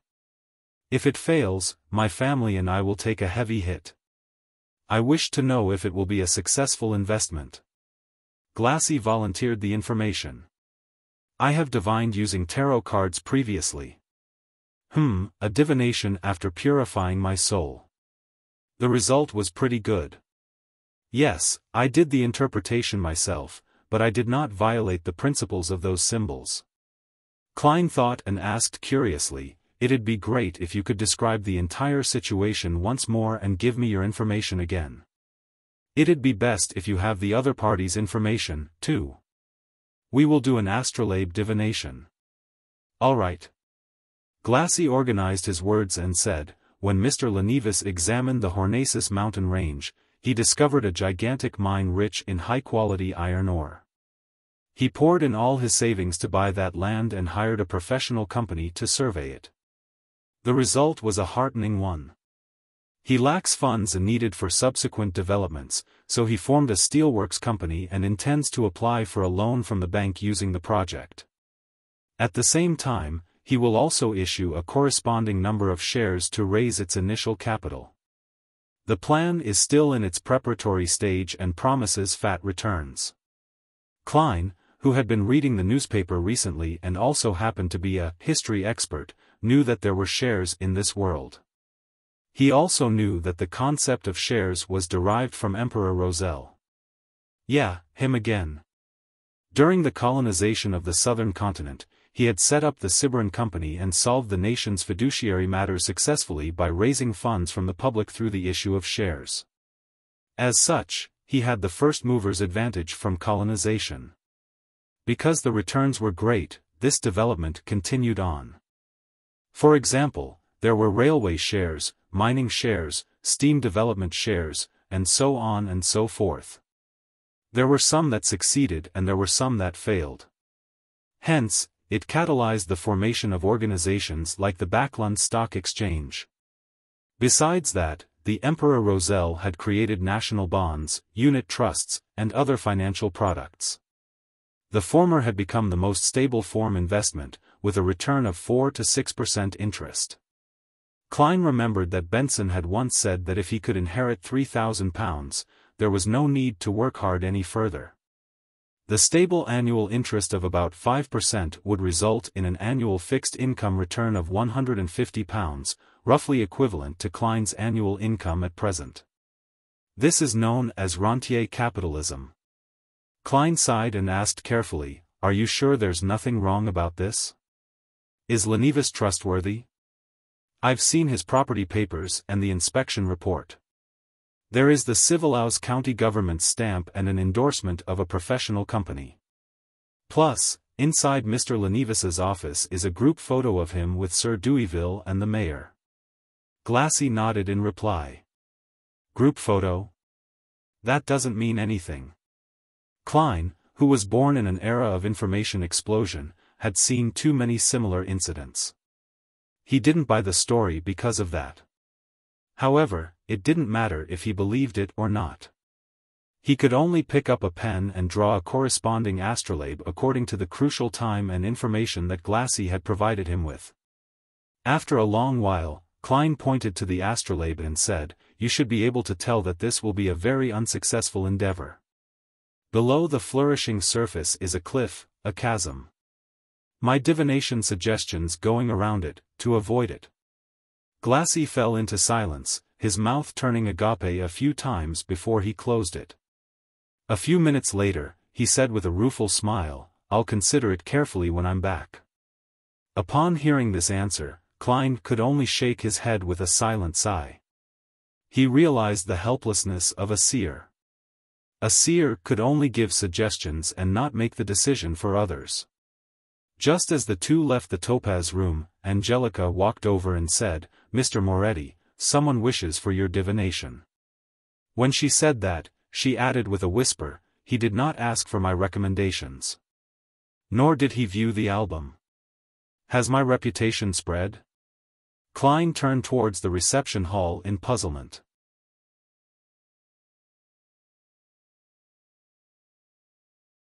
Chapter 63, Dream Interpretation. Klein proceeded a few steps forward and saw the client. He was dressed in a formal black suit and a half-top hat. He held a gold-inlaid wooden cane and his short blonde hair flared from the sides. His nose was aquiline like a hawk's beak. Anna's fiancé. The Joyce Meyer that went through a terrifying ordeal. Klein, who had seen him in his dream divination, immediately greeted with a smile, "Good afternoon, Mr. Meyer." "Good afternoon, Mr. Moretti." Joyce took off his hat and bowed in greeting. "Thank you for the advice you gave Anna. She cannot stop praising how miraculous you are."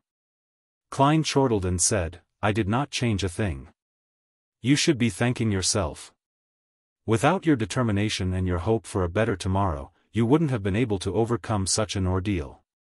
After the exchange of pleasantries, Klein could not help but lampoon inwardly.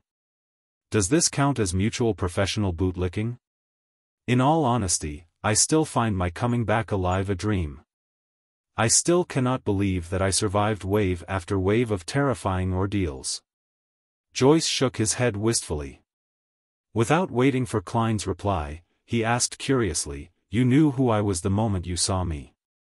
Was that because of my unique nose, or because you divined that I would visit you?" I had your detailed information. That is enough for a seer, Klein answered vaguely, behaving like how a charlatan would. Joyce was indeed stunned. More than 10 seconds later, he squeezed a smile. Mr. Moretti, I wish to request a divination from you.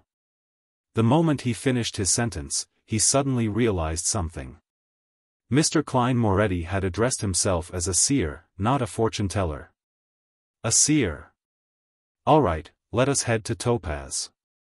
Klein gestured. At that moment, he felt as though he should have worn a long black robe. He tried to keep his words to a minimum to accentuate the mystique of a seer. Joyce Meyer locked the door behind him after entering the divination room. While he observed his surroundings, Klein seized the opportunity to tap his glabella twice and activated his spirit vision. Joyce sat down and set his cane down beside him. He pulled on his black bow tie and said hoarsely, Mr. Moretti, I wish for you to interpret my dream. Dream interpretation? Klein acted as though it was within his expectations, but was merely asking for confirmation. He saw that the colors representing Joyce's health were dull, but none of them signified an impending illness. The colors symbolizing his emotions were predominantly blue, and its darkness showed that he was obviously high-strung. Joyce nodded seriously. I have had the same horrific dream every night ever since the Alfalfa arrived at Enmat Harbor. I know that this could be associated with the trauma of the ordeal and that I should go see a psychiatrist, but I suspect that this is no ordinary dream.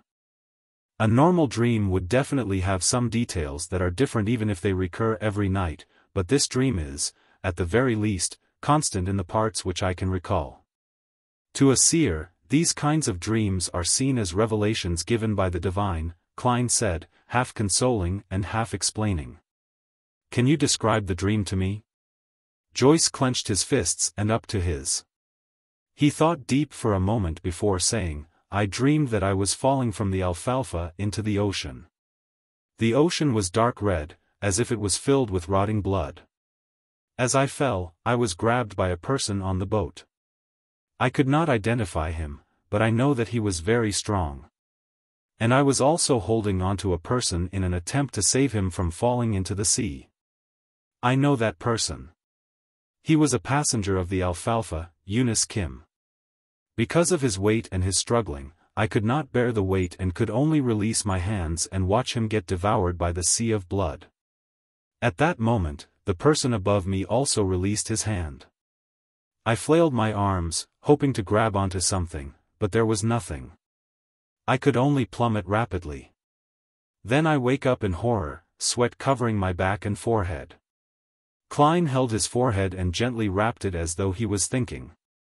He then organized his words and said, Mr. Meyer, nightmares, similar nightmares, and repeated nightmares, these are all psychological problems and have a corresponding source. The same nightmare recurring time and time again is a reminder from your spirituality. It is also a revelation given to you by the divine. Upon seeing Joyce appearing confused, he elaborated, do not have any doubt, an ordinary person's spirituality is also capable of giving reminders. I do not know what exactly happened on the Alfalfa, but I can see that it was a tragedy of blood and steel. It has left a deep trauma in you. Seeing Joyce nod slightly, Klein continued, you must have been very horrified, very fearful on the ship. It is easy for a person to lose their observational skills when overwhelmed by such intense emotions, thus missing signs that they should not have been missed. This does not mean that you have not seen those signs, but you have disregarded them, you understand? Disregarded. In your subconscious, in your spirituality, the details that you have missed are present all the same. If the thing that the detail is pointing toward is important enough, then your spirituality will remind you in the form of a dream. Previously, I had similar case of disregarding a feeling, only to later realize that the diary was with Ray Bieber. But I was more sensitive and had stronger spirituality. I was also more knowledgeable about mysticism and thus could make a deduction more quickly. Klein paused for a few seconds and looked into Joyce Meyer's eyes. Did Mr. Eunice Kim, who you let fall into the sea of blood, requested you of something on the boat, but was ultimately unable to escape his fate? Joyce fidgeted his body unnaturally. He opened his mouth several times before answering, "Yes, but I do not pity him. Perhaps a few days or a week from now, you will see in the newspapers how cruel and evil he was. He raped and murdered at least 3 ladies and tossed a baby into the raging sea. He also led a bunch of savages who had lost their rationality and brutally massacred the passengers and crew of the boat. He was scheming, strong, and evil. I did not dare, nor could I stop him. I would only have forfeited my life." "I am not doubting what you did," Klein said, making clear his stand. Then he explained, "But your dream is telling me that you are feeling regret and sorry. You believe that you should not have released your hand back then. Since you believe that killing him was an act of justice, then why are you feeling regret and sorry for it, so much so that you have recurring dreams about you releasing your hand?" "I don't know either," Joyce shook his head, confused. Klein crossed his hands and placed it under his chin. He attempted to analyze the situation. "Incorporating what I just described, it seems you have missed certain details. For instance, anything that Eunice Kim mentioned, his contents of his plea, the way he presented himself, etc. I cannot recall the incident for you, so please think about it carefully." "There's nothing." All he could say back then was, "Spare me, I surrender," Joyce muttered in puzzlement. Klein did not know exactly what happened, so he could only guide him based on what he understood from the dream. "Perhaps you felt that Eunice Kim was more useful alive, that he could prove something or to explain something?" Joyce knitted his brows. It was a while before he said, "Perhaps. I still find the conflict that arose on the Alfalfa happened too suddenly and turned intense too quickly. It was as if the passive evil in everyone's heart just erupted uncontrollably. It was too abnormal, very abnormal. Perhaps I wish to interrogate Eunice Kim why he acted as though he was possessed by the devil in the first place." Klein suddenly had a stroke of inspiration after hearing Joyce's dreamy description. He spoke mysteriously with a tone unique to charlatans. "No, that's not the only reason." "What?" Joyce seemed shocked. Klein crossed his hands and held his chin up. He stared straight into Joyce's eyes and said with a slow, yet forceful tone, "Not only did you find the matter abnormal, but you also saw some things that you disregarded. And putting together these things that you disregarded results in a terrifying conclusion. Your spirituality is telling you that there is someone who should be under the highest suspicion. And that person is the one who had grabbed you but ultimately released his hand in the dream. You do not suspect him subconsciously, and thus you are unable to identify him. He is your partner. He once had control over your fate, or maybe, even saved you before." Joyce leaned back suddenly, slamming into the back of the chair with a dull thud. His forehead slowly became laced with sweat, his eyes filled with confusion. I see it." Joyce suddenly stood up noisily, causing his chair to wobble and nearly fall. "Mr. Triss," he used all the energy in him to utter the name. He was a friendly and bashful little boy with a round face. He was the hero that saved the survivors. Klein did not interrupt Joyce's thoughts. He leaned back slightly and waited. Joyce's expression changed several times, finally returning to normal, a normal that had a little paleness. He revealed a rueful smile. "I understand now. Thank you for interpreting my dream. Perhaps it is time for me to make a trip to the police station." He took out his leather wallet and fished out a 1 soldi note. "I do not think that money can fully represent your worth, and I can only give you the price you asked for. This is for you." Joyce pushed the note toward Klein. "I wouldn't have minded if you gave me £10. 1 soldi, you sure are like your fiancé." Klein kept up his mysterious vibe as a charlatan and said nothing, smiling as he pressed on the note. Joyce took a deep breath, wore his hat, and turned to walk toward the door. As he was unlocking the door, he suddenly turned back and said with sincerity, "Thank you, Master Moretti." "Master?" Klein laughed to himself. He watched as Joyce left the divination room and said silently to himself, "Whatever happened on the Alfalfa seems extraordinary. If only the captain was here. He would be able to understand everything that happened in Joyce Meyer's dreams." Tuesday at dawn. Backlund, Empress Borough. Audrey, who woke up earlier, beckoned her golden retriever Susie over. She said with a serious tone, "Susie, you are also a Beyonder now. We are the same kind, EW, no, what I mean is that we have to help each other. Guard the door later and don't let anyone disturb me. I have to conduct a ritual." Susie looked at her mistress and shook her tail in exasperation.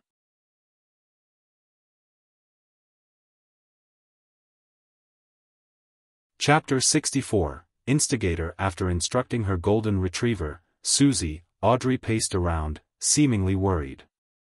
She too was uncertain if the ritualistic magic would result in anything odd. "Let's do this." Her eyes turned calm as she used her state as a bystander to view the imagined process.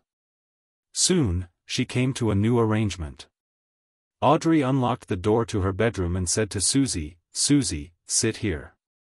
If Annie and the rest try to barge their way in, immediately go to the bathroom to inform me."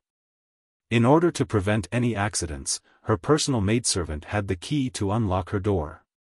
Susie looked at her enigmatically and wagged her tail thrice. "Very good.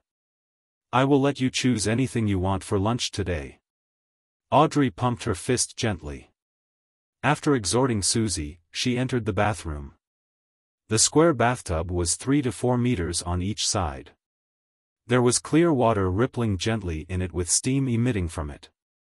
It was quite a dreamy sight. Audrey tidied up a rectangular table with many bottles placed on it. Then, she went back out and moved candles, sacrificial items, and a white robe over. Immediately after that, she closed the bathroom door. With everything done, Audrey heaved a sigh of relief and picked up a translucent light blue bottle beside the 4 candles. The cylindrical bottle shimmered dreamily under the light. In it was the essence oil she had distilled from a mixture yesterday. As an aficionado of mysticism, she had no lack of research regarding such items. She had many different kinds of pure dew, flower essence, perfume, essential oils, and incense that she brewed herself at home. As such, she had already finished the initial preparations according to the fool's instructions. Moon flowers, gold mint, slumber flowers, fingered citron, and rock rose. "What an odd concoction," Audrey mumbled softly. "Oh, one has to cleanse one's body and calm their mind before engaging in ritualistic magic. This is a form of reverence to the divine, to the target." As she went through the entire process in her head, she placed the ritual's essential oil beside her bathtub. She reached out and began disrobing what she wore at home. Pieces of her silk clothing fell into the laundry basket one after another. Audrey coiled up her hair into a bun and tested the water's temperature with her hand. Then, she carefully stepped into the bathtub, allowing her body to slowly sink into the water's warm embrace. Phew, she exhaled comfortably, finding herself warm all over. She felt abnormally relaxed. "I don't even want to move a single finger." Audrey forcefully pumped herself out as she grabbed the translucent light blue bottle beside her and dripped a few drops into the water. A waft of fragrance dispersed, filling the silence with a refreshing smell. Audrey breathed in a few times and nodded in satisfaction. "Not bad. It smells really good. How relaxing. How comfortable. I don't want to move at all. All I wish is to lie here in silence." Silence, in silence, lence. After losing her sense of time, Audrey suddenly heard barking. She opened her eyes in shock, looking to her sides in a daze. She had no idea when Susie had opened the door and entered. She was squatting outside the bathtub, looking at her with an exasperated look. As she rubbed the corners of her eyes, Audrey felt that the water had cooled down quite significantly. I fell asleep? she subconsciously asked herself. Susie looked at her without barking or wagging her tail. Huh, the effects of that bottle of ritual essential oil sure is great. Yeah, really great. Audrey chuckled dryly as she explained with a cheerful tone. She stood up, retrieved a towel, and as she wrapped and wiped her body, said to the golden retriever beside her, Susie, continue keeping watch. Do not let Annie and the rest enter. Only when the golden retriever left did she secretly stick out her tongue. She threw her towel aside and wore a clean white robe. After closing the door to the bathroom, Audrey recalled the ritual she had memorized. She picked up 4 candles and placed them on the 4 corners of the table. A loaf of white bread at the top left corner, a bowl of Phanepotter noodles at the top right corner. Smells great, but it's a little cold. No. It's not time to think of this. Paella at the bottom left corner and desi pie at the bottom right. Audrey set up the altar according to the fool's descriptions seriously, shaking her head twice during the process. After she was done with the preparation, she left her 4 candles lit. She picked up a silver knife and stabbed it into a pile of coarse salt. After narrating the sacred incantation in Hermes, Audrey raised the knife with beautiful patterns and placed it into a cup filled with clear water. After focusing her mind, she pulled out the silver, sacred blade, cogitating her spirituality to spew out and spread from her blade. Invisible energy spewed out as Audrey held the knife and circled the altar once. When she felt that a spirituality wall was fully erected around her, she expelled all the uncleanliness and distractions outside. Maintaining her spectator state, she prevented her excitement and joy from affecting the ritual. She put down the silver knife and picked up the tiny light blue crystalline bottle and dripped a drop on each candle. Sizzle. A faint fragrance emanated as Audrey's body, heart, and soul seemed to attain tranquility. She drew a breath as she lowered her head in reverence and began chanting the incantation in Hermes. The fool that doesn't belong to this era, you are the mysterious ruler above the gray fog, you are the king of yellow and black who wields good luck, I pray for your help. I pray for your loving grace. I pray for you to give me a good dream. Moonflower, an herb that belongs to the red moon, please bestow your powers to my incantation. Fingered citron, an herb that belongs to the sun, please bestow your powers to my incantation.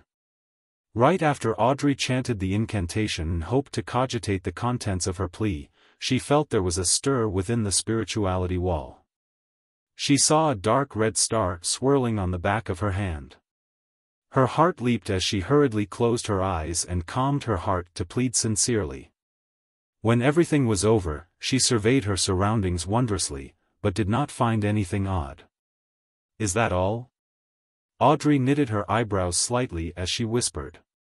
The king of yellow and black who wields good luck. The fool that doesn't belong to this era. In the Blue Avenger's captain cabin, Alger Wilson in his windstorm robe was silently reciting the 3 lines of description he had heard in the afternoon. He seemed to be attempting to find clues of the person's identity through it. He shook his head and stood up in a clearly vexed manner, but ultimately did not do anything. Alger was not at ease inside the Blue Avenger, an ancient ship that was a relic from the Tudor dynasty. Although he was already in control of the ship, he had a gut feeling that there were still many hidden secrets, just like the Blood Emperor. Therefore, he planned on using the ship to test the fool's powers but did not wish to attempt the unknown ritualistic magic on the ship. Alger ruminated for a few minutes before leaving the captain's cabin and went on deck. He said to the few sailors, "We will be reaching the Rosted archipelago soon. We will be anchoring there for a day."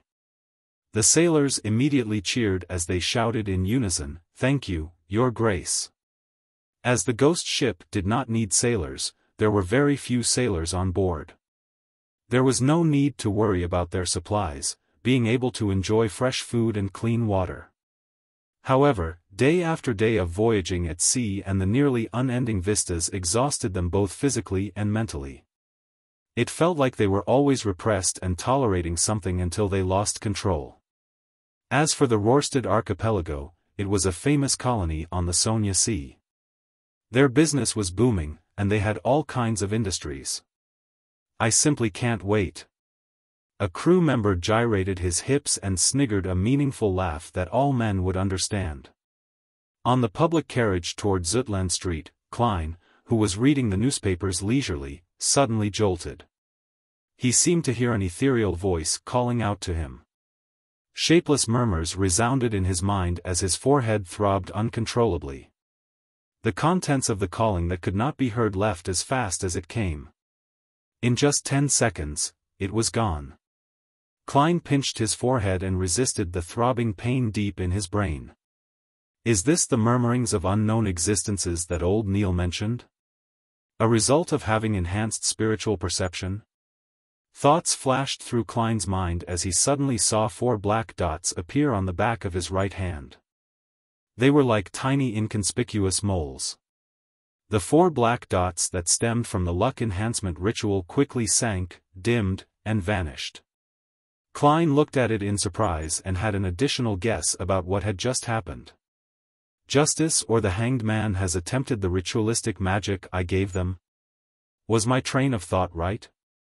Those 3 descriptions have precisely pointed towards me through the mysterious space above the gray fog? But I'm far from powerful enough. I can't hear the contents of their requests. I wonder if the information is stored above the gray fog. Yes, I should confirm it by entering tonight. Klein felt a little perturbed and agitated. He quickly raised his newspaper and hid his face, preventing anyone from seeing the changes to his expression. Soon, he arrived at Zutland Street and entered the Blackthorn Security Company. Before he could greet Roseanne, Klein saw Captain Dunn Smith walk out. He held a piece of paper with a portrait on it. Take a look at this internal warrant of arrest. A very cruel and vicious beyonder has entered Tingen. Dressed in his black windbreaker, the hatless Dunn swept his gaze over and handed the piece of paper in passing. Klein received it, and the first thing that entered his vision was a portrait sketch. The sketch was of boy with a round face. He looked amiable with a tiny hint of bashfulness and was fairly young, probably about 18 or 19 years old. Triss, a suspected beyonder. The initial estimate is that he's a Sequence 8 instigator, and we are not eliminating the possibility that the Theosophy Order is behind it. The culprit behind the massacre of the Alfalfa. According to a witness testimony, he came to Tingen after leaving Enmat Harbor. His current whereabouts are unknown. Triss. Alfalfa. It's actually a crime committed by a beyonder? Klein suddenly recalled the dream interpretation from yesterday afternoon and Joyce Meyer's description. He immediately said, "Captain, I know one of the witnesses. He might very well be an important witness." "I know. Joyce Meyer. My help was requested by the machinery hive mind last night. I saw you in Joyce's dream. Many details have led to the confirmation that the Alfalfa tragedy was a result of Triss." Dunn's gray eyes looked unperturbed as he chuckled. "How uninteresting. Captain, thankfully it was my rest day yesterday and not me acting as seer during working hours." Klein lampooned. He barely missed the horror of being caught skiving by his direct superior. He asked instead, which sequence pathway is Instigator? What kind of organization is the Theosophy Order? Was instigating others to kill each other the method Triss used to eliminate the side effects of the potion, or was it a requirement needed to advance? Dunn thought for a few seconds and said, "Coincidentally, it's about time for you to learn the relevant information regarding Beyonders and the mysterious organizations. You shouldn't be ordered by old Neil to keep reading the historical documents all the time. Captain, wasn't the reason for recruiting me to be your history expert?" Klein did not dare point out the problem as he nodded seriously. "All right."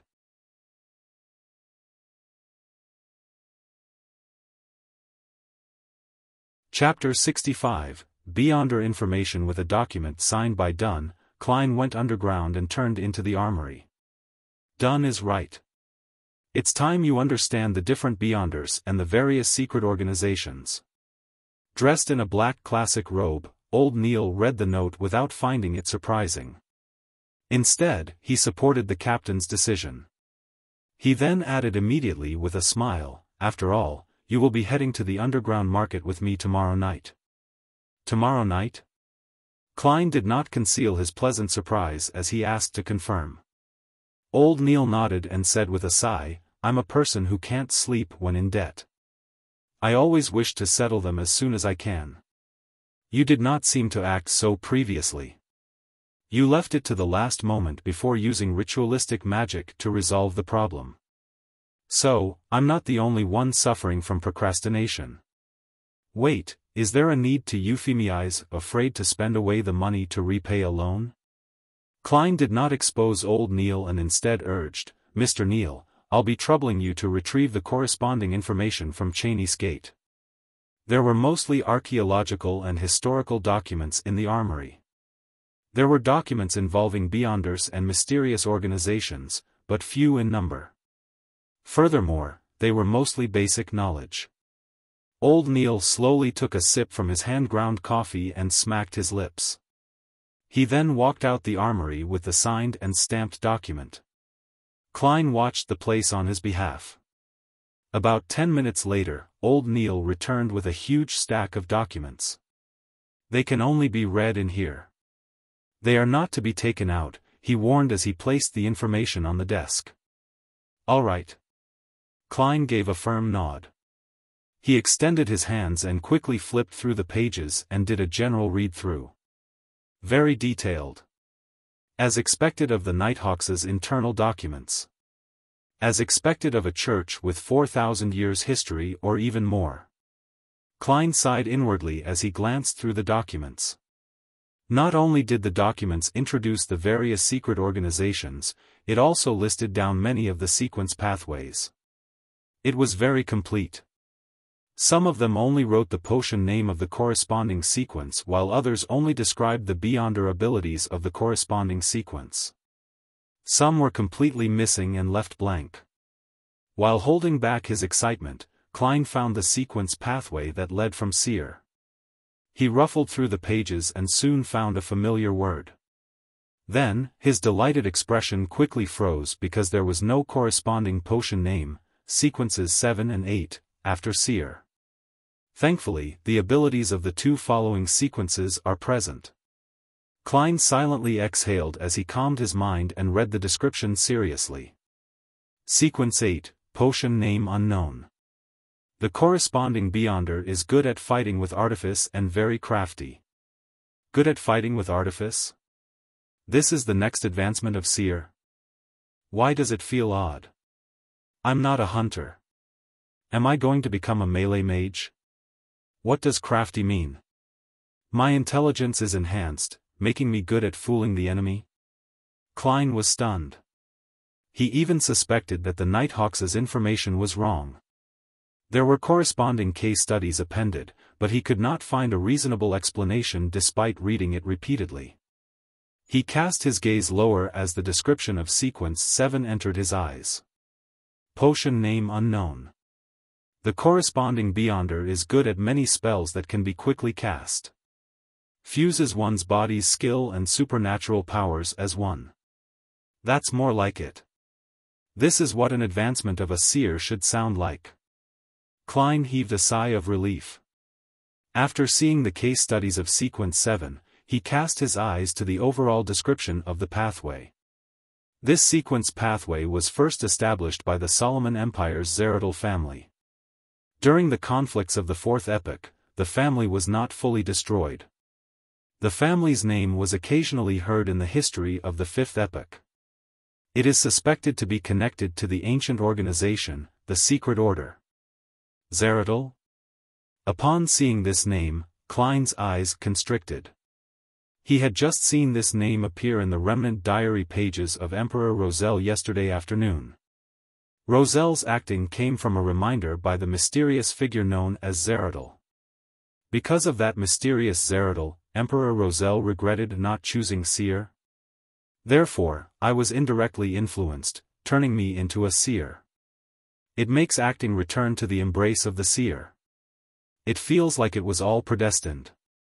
Klein knitted his brows and felt that things were somewhat different. Just from the logical chain, he did not feel that there was anything wrong in any aspect.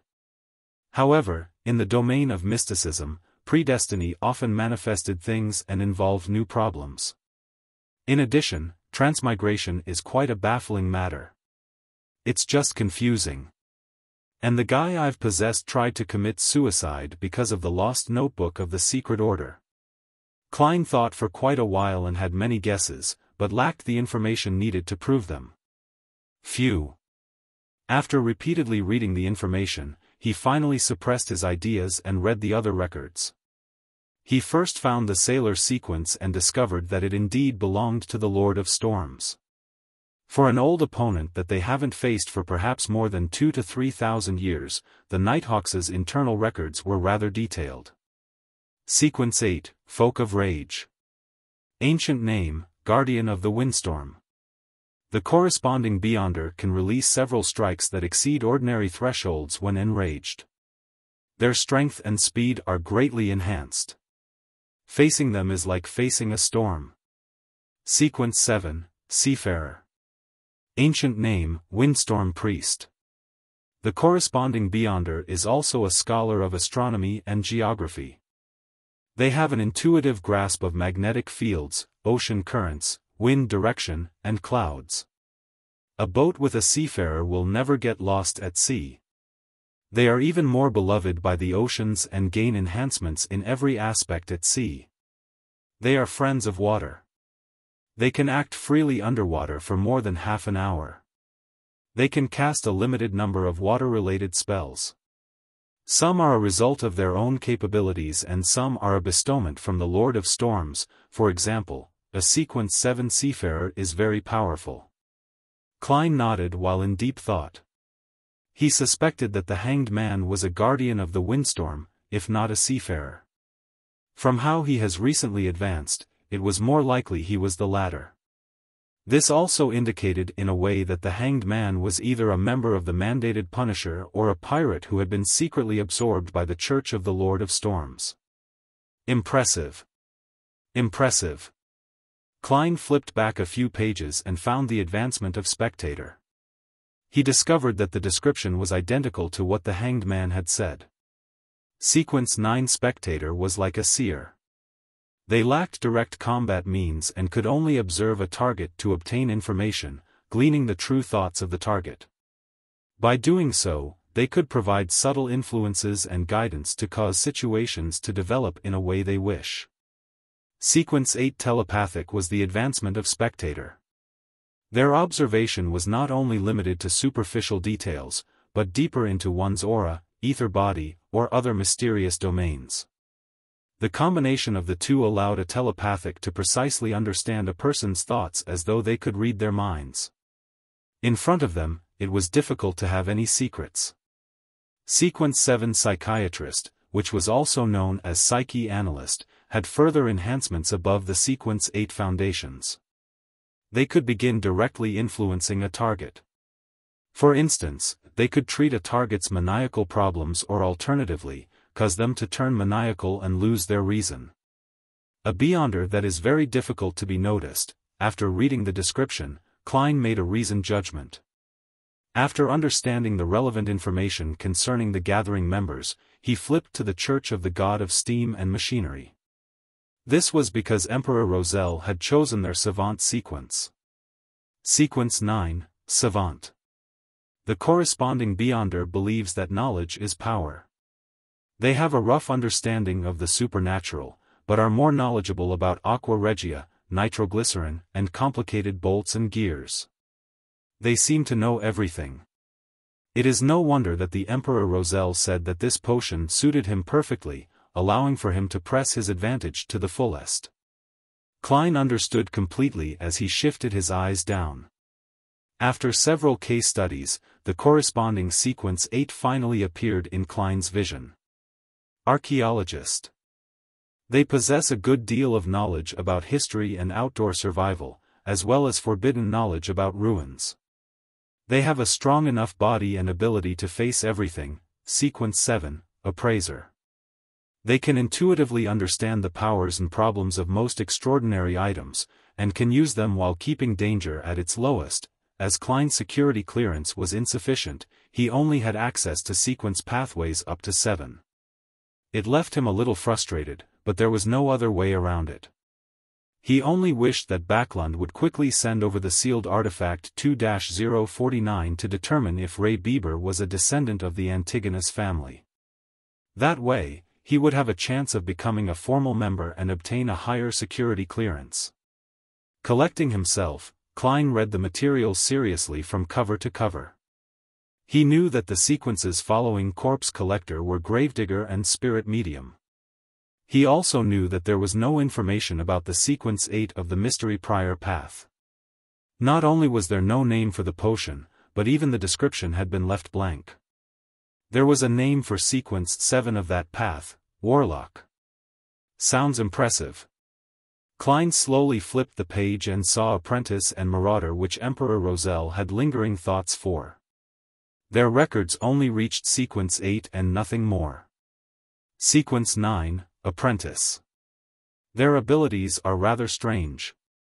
It can only be confirmed that this is the originating pathway of a mage. They are rarely trapped and very difficult to be stopped. They often are able to escape and pass through obstacles every time. Sequence 8, Trick Master. They wield all kinds of strange but impotent spells. Sequence 9, Marauder. Difficult to separate these beyonders from ordinary bandits or thieves. Perhaps the means available to them are more impressive, but their goal of stealing riches is not for enjoyment or survival. It's more like answering a calling. Sequence 8, Sequencers. We have also discovered traces of beyonders in fraud investigations. They gain enjoyment from swindling. This is acting in a different form, isn't it? If I had the choice, I might have chosen Apprentice. Klein silently said to himself. Suddenly, he discovered the corresponding sequence potion of the culprit of the Alfalfa tragedy, Tris, Instigator.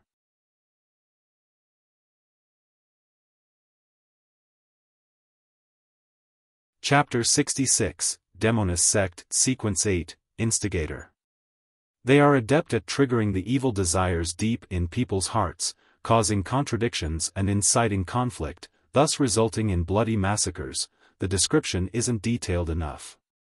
From the looks of it, the Nighthawks do not understand the capabilities of this potion well enough. But it does match the characteristics of the Alfalfa tragedy. Klein cast his gaze up and read the corresponding Sequence 9 for Instigator. Sequence 9, Assassin. Can transform their bodies in a short period of time and become light as a feather. They can also utilize vision equal to that of an eagle. Every assassin is adept at hiding in the shadows. They have dexterous steps and have the ability to release all their strength in one blow. After reading the description, Klein was left completely confused. Assassin. The advancement from Assassin is Instigator? This advancement is just as odd as how a Seer advances to a class that is good at fighting with artifice. Some sequence pathways advance in a very ordinary fashion, such as Spectator. Yet, there are sequence pathways that seem to violate intuition and logic? Well, that might not be completely true. Perhaps I just haven't discovered some of the hidden common points.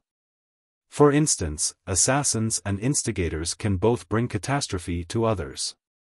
But I can't figure out the advancement of Seer. Hey! Could it be of the Gandalf lineage? After adding some supportive magic, the other attribute points are dumped into strength and techniques? As Klein lampooned in a speechless manner, he silently shook his head. He flipped to the section about the secret organization, the Theosophy Order that involved instigators.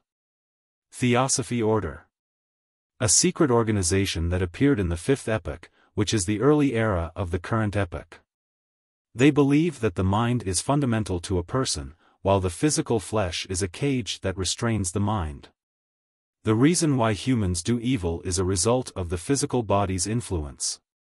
One has to use their spirituality to obtain knowledge, allowing the mind to gradually extricate from the body.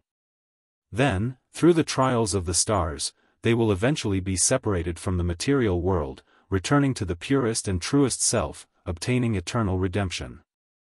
Therefore, many extremist members of the Theosophy order will make destroying the bodies of others their goal, which has led to many bloody massacres. It is obvious that they possess two sequence pathways. The first is the more common apprentice and trickmaster potions among their members.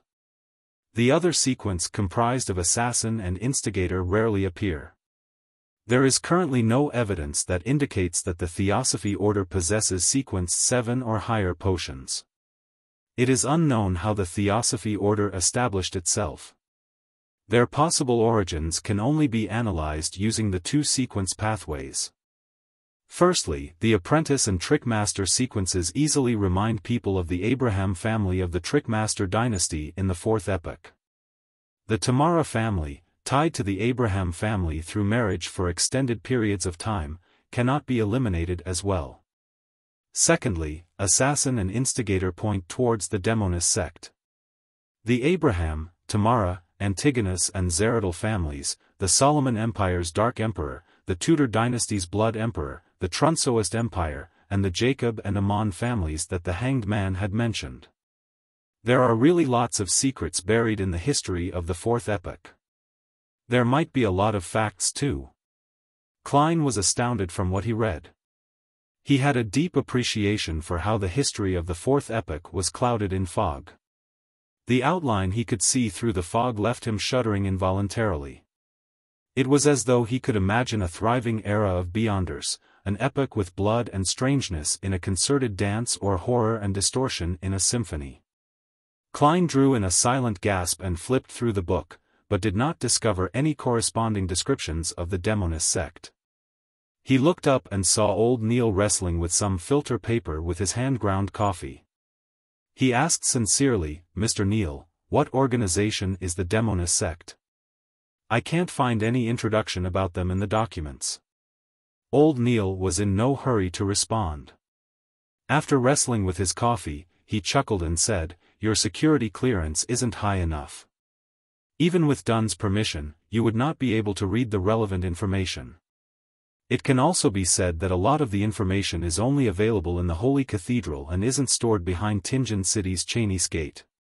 Perhaps wait till the day you become a captain of the Nighthawks. You would be sent to the Holy Cathedral for training and would then be able to access them. I do not understand much about the Demoness sect. All I know is that they worship the primordial Demoness. They believe that this secret existence is the true inheritor of the Creator. She was born out of the chaos and was the earliest to be born from the Creator's body. She is also the ultimate ender that ends everything. Their sequence pathways are related to this because to obtain the favor of the primordial Demoness and to approach this secret existence, the upper echelons are all female. This is also why they are called the Demoness sect. Anything else is not something a formal member like me will know. I've heard that the Demonesses make it their mission to spread catastrophes. Spread catastrophes. This does match the hidden commonality of assassin and instigator. But this Mr. Trist's future seems bleak. The subsequent potions seem to be more suited for females. Kleins nodded slightly before he continued reading the information. After he finished reading, he realized that the secret organizations were a lot more than he imagined. But on second thought, he found it very ordinary. After all, this world had so many years of history underlying it. There was once an era when Beyonder powers were extremely active. According to the provided information, Klein categorized the secret organizations into three based on era. First were the ancient organizations born in the Fourth Epoch. They included but were not limited to the Moses Ascetic Order, Secret Order, and the Blood Sanctify sect, which were followers of the devil. However, the information only mentioned the Demoness sect. The second was the secret organizations early in the Fifth Epoch, the present epoch. For instance, the Theosophy order or the death-worshipping Numinous Episcopate. There is also the Life School of Thought, which employs a master-disciple heritage, and the Rose School of Thought, known among Beyonders for its bloody sacrifices. The third category were new organizations that appeared in the recent century or two. They include the Aurora Order, the Iron and Blood Cross Order, the Element Dawn, and the Psychology Alchemists, which Klein learned about much earlier. Apart from them, there were other organizations that did not do anything major. Benson and Melissa must have never imagined that the world is so dangerous. It's not only limited to wars. Klein shook his head with a wry smile. He stacked the classified documents neatly before pushing it to old Neil. Meanwhile, he added silently in his heart, "Please don't let my tarot club be on the list." Old Neil never suspected that a leader of a secret organization was sitting opposite to him. He chuckled and took the documents and headed to Cheney's Gate. Klein sat there and wondered if he should divine the location of Instigator Triss. But he abandoned the thought after less than 20 seconds. After all, he only had a vague idea of Triss' appearance and did not know if the name was genuine. If he could figure out his location with that, he would not be a seer, but a prophet. By the time old Neil returned, Klein had straightened his thought processes and continued his revision of mysticism studies to grasp even more forms of ritualistic magic. He spent the day studying and revising. He did not participate in the joint operation needed for capturing Instigator Triss. He did hear that the delivery of sealed artifact 2-049 from Backlund had been delayed due to some reason or another. The actual time of arrival was still pending. As he had earned nearly 2 soli from yesterday's divination, Klein spent 10 pence to buy a 2-liter barrel of Enmat beer for Benson on the way home. He also bought some lemon cakes fresh out of the oven for Melissa. "Klein, I know you care for us deeply, but there's no need. There's no need to keep spending money on such matters," said Benson after he saw the tiny barrel of beer and deliberating over his words. Melissa stood beside him and nodded slightly. "This is probably how our consumerist habits differ." Klein sighed in amusement. "Benson, Melissa, don't worry. This was bought with my additional reimbursement. Yeah, I earn an additional 2 to 4 soli every week. I can't tell them that these are the earnings I got from doing divinations for others, right?" He added inwardly. "That job of yours is much better than I imagined." Benson was taken aback as he made an objective assessment. "That's right. I even learned divination from it." Klein mused silently before turning toward the kitchen. Under the combined efforts of the trio of siblings, a sumptuous dinner was ready for eating. After having their fill, Klein, Benson, and Melissa lay slumped in the living hall. It took them quite a while before they got up to clean up, chat, and study. When Benson and Melissa fall asleep, I'll head above the gray fog to see the effects of the ritual. As Klein revised his history textbooks, he shot a glance at his siblings. Westboro. Iron Cross Street, Lower Street. A 3-storied apartment was immersed in darkness. There were no street lamps or any additional light. Suddenly, a figure leaped out of a window from the 3rd floor. It landed gently on the ground like a feather without causing so much as a stir. His body crouched and suddenly vanished as though he had blended into the shadows. All that could be seen was the outline of his body. As he traveled quickly, the figure arrived at the harbor. He headed for a corner devoid of anything except for a pile of goods. He seriously observed for a moment, circling the area twice before leaving the darkness and entering the corner. One could see his round and amiable face. He was Instigator Triss, who had single-handedly caused the tragedy of the alfalfa. "How does it feel?" A mysterious figure wearing a black hooded robe walked out of the shadows. The hoarse voice obviously belonged to a woman. Triss revealed a friendly and satisfied smile. "Feels great. It was a scene I dreamed and yearned for. I think I have appropriately completed the mission and have taken the necessary preparations for the advancement." The black-robed woman nodded indiscernibly and said, "Very well. According to the promise, I'll hand you the sequence 7 formula and the 3 main ingredients. You will have to gather the rest by yourself. No problem. Triss answered, seemingly prepared. The mysterious woman raised her hand and handed a book-like object to Triss. The book had an ancient and mottled bronze exterior cover with a strange star-shaped lock on its side. Triss knew that inside the book was the formula and ingredients. He instantly became thrilled. He tried hard to compose himself as he looked curiously at the potion's name on the bronze outer cover. Witch! Triss exclaimed. He found it unbelievable that the word written in ancient Hermes was, witch. Witch?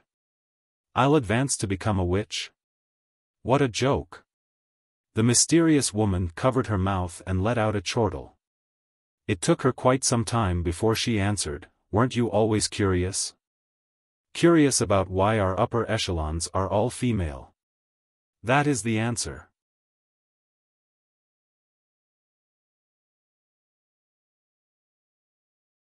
Chapter 67, Response. The crimson moon high in the sky hung silently in the darkness. It illuminated Tinjin City, the city of universities, as it gradually fell silent. Klein stood in front of his desk and looked through his oriel windows to see the empty Daffodil Street. He heard the sound of carriages quickly galloping far away without causing a din. He picked up his vine-leaf-patterned silver pocket watch and snapped it open. He took a glance at it and drew the curtains, making the yellowish lights of the gas lamp reflect back into the bedroom. Klein turned around at an adequate speed, locked his room, and switched off the gas valve. The room was immediately covered in darkness. Only a sliver of red moonlight penetrated the curtains. It gave rise to an atmosphere perfect for many late-night folk tales. Klein took out the silver knife he had applied for. He imagined the spherical light and entered a half-cogitation state. He focused his mind according to his previous practice, allowing his spirituality to spew out from the tip of his blade. Then, he allowed their motion to miraculously fuse with his surroundings, sealing off the room. He was doing it to prevent any abnormal stirrings that could wake Benson and Melissa. Following that, Klein put down the knife and walked 4 steps in a counterclockwise manner. Every step was accompanied by the incantation from Earth. The unchanging roars and murmurs inundated him.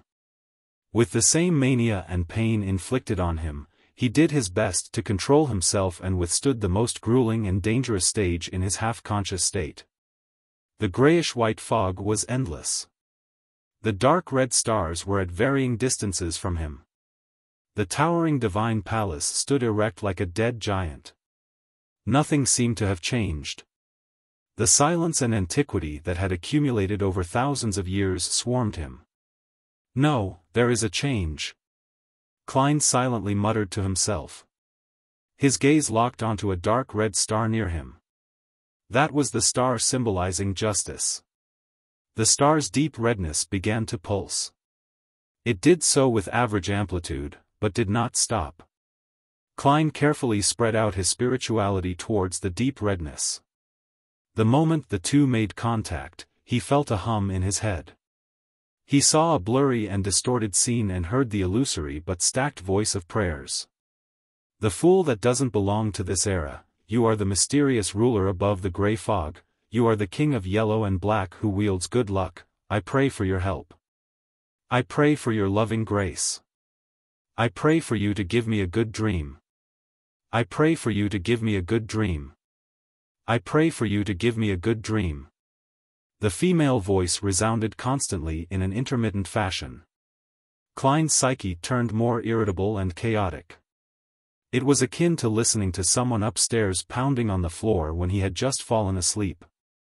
He repressed his emotions and used cogitation to calm the urge. He carefully discerned the blurry scene that appeared before him. It was a girl dressed in white robes. She had a head of beautiful golden hair. She was standing before 4 flickering flames, her head lowered as she kept chanting. From the distorted image, Klein barely recognized her to be Miss Justice. At this point, he confirmed that the ritual incantation he had created could precisely point towards the grey fog, towards him. This gave him a huge sense of achievement, going from nothing to having something. I won't praise myself for being awesome. Klein's mood turned for the better. He felt that the pleading voice that echoed in his ears like a buzzing fly was now acceptable. With a thought, he attempted to create a response in his mind, transferring it through the intricate connection to the dark red star. I'm aware. The grey layer emanated before him. A distorted and blurry figure stood in the deepest depths. The spot where his eyes ought to be swirled with deep redness as his voice resounded repeatedly in the vast and empty world. I'm aware. I'm aware.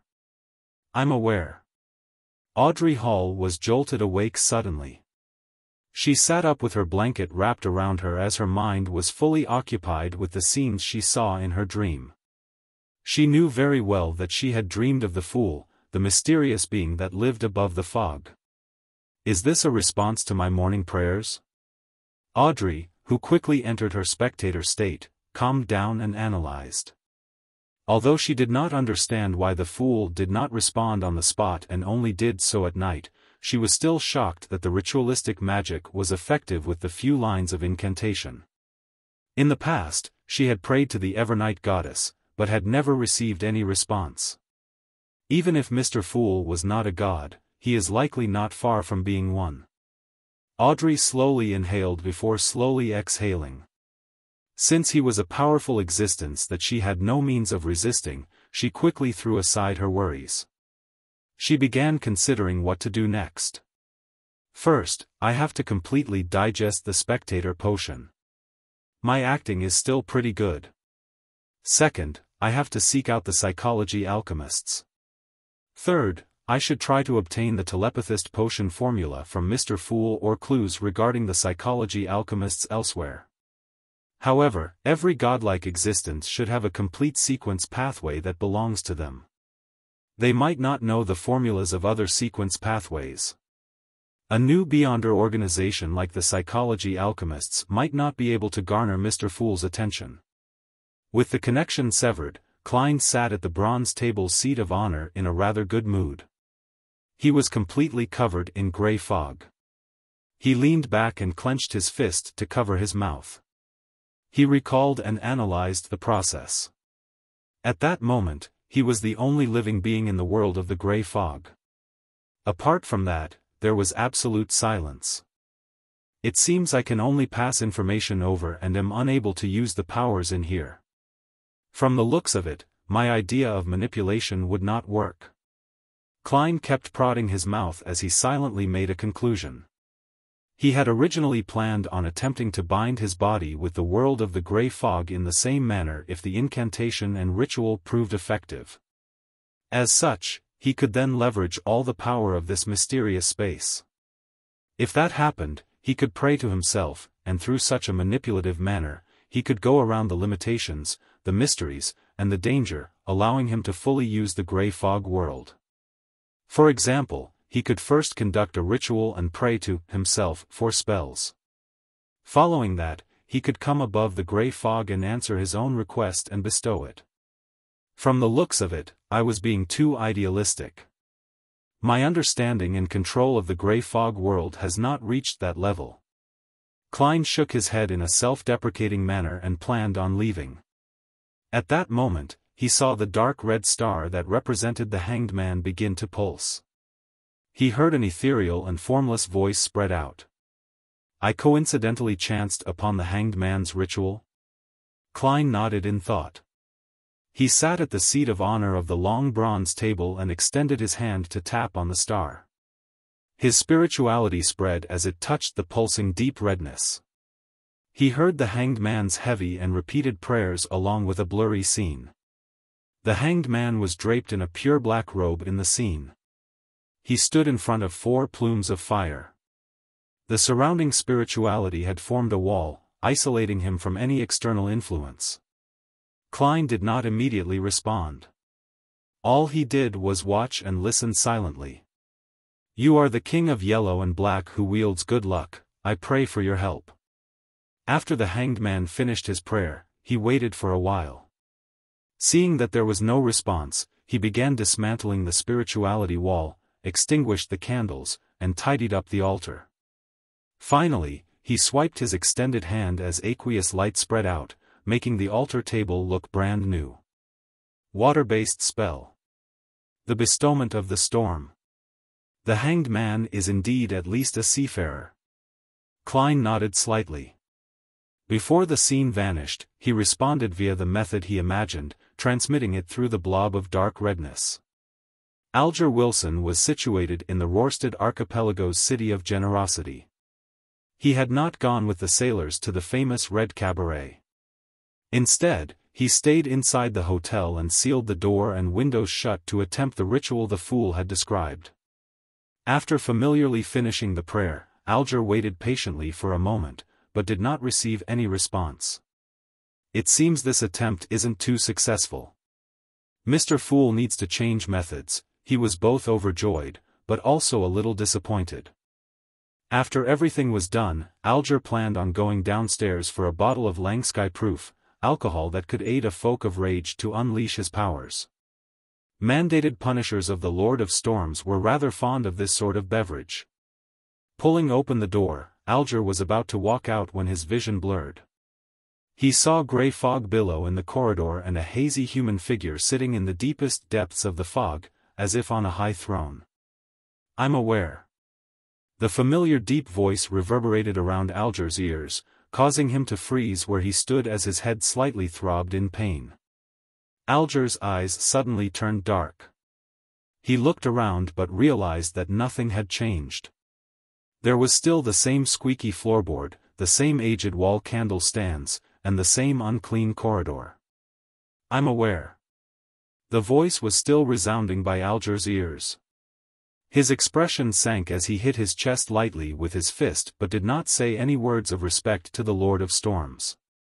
After a long silence, Alger's expression was restored to normal, but his gaze seemed deeper. Klein did not spend too much time above the grey fog. When all the remnant voices returned to normal, he enveloped himself in his spirituality and plunged into the grey fog, plummeting into the material world. The lights before him flew by rapidly, like the scenes of a movie played back at a speed tens of times faster than normal. After Klein felt faint, he saw curtains that let crimson moonlight through along with the blurry outlines of the desk and bookshelf. He picked up the silver knife again and removed the spirituality wall in the room. Then, a sudden gust of wind opened the door and went through the corridor. He was completely relieved when he saw that there were no stirrings from Benson's or Melissa's room. This luck enhancement ritual is really indispensable for traveling. It's concealed and mystical. Klein silently murmured and closed the door again, walking towards his bed. His mission tomorrow was to head to the underground markets for Beyonder items with Old Neil. You're tuning in to the Xiaofan's Wuxia Tales YouTube channel. Don't forget to subscribe and join us on this journey to catch the most captivating stories.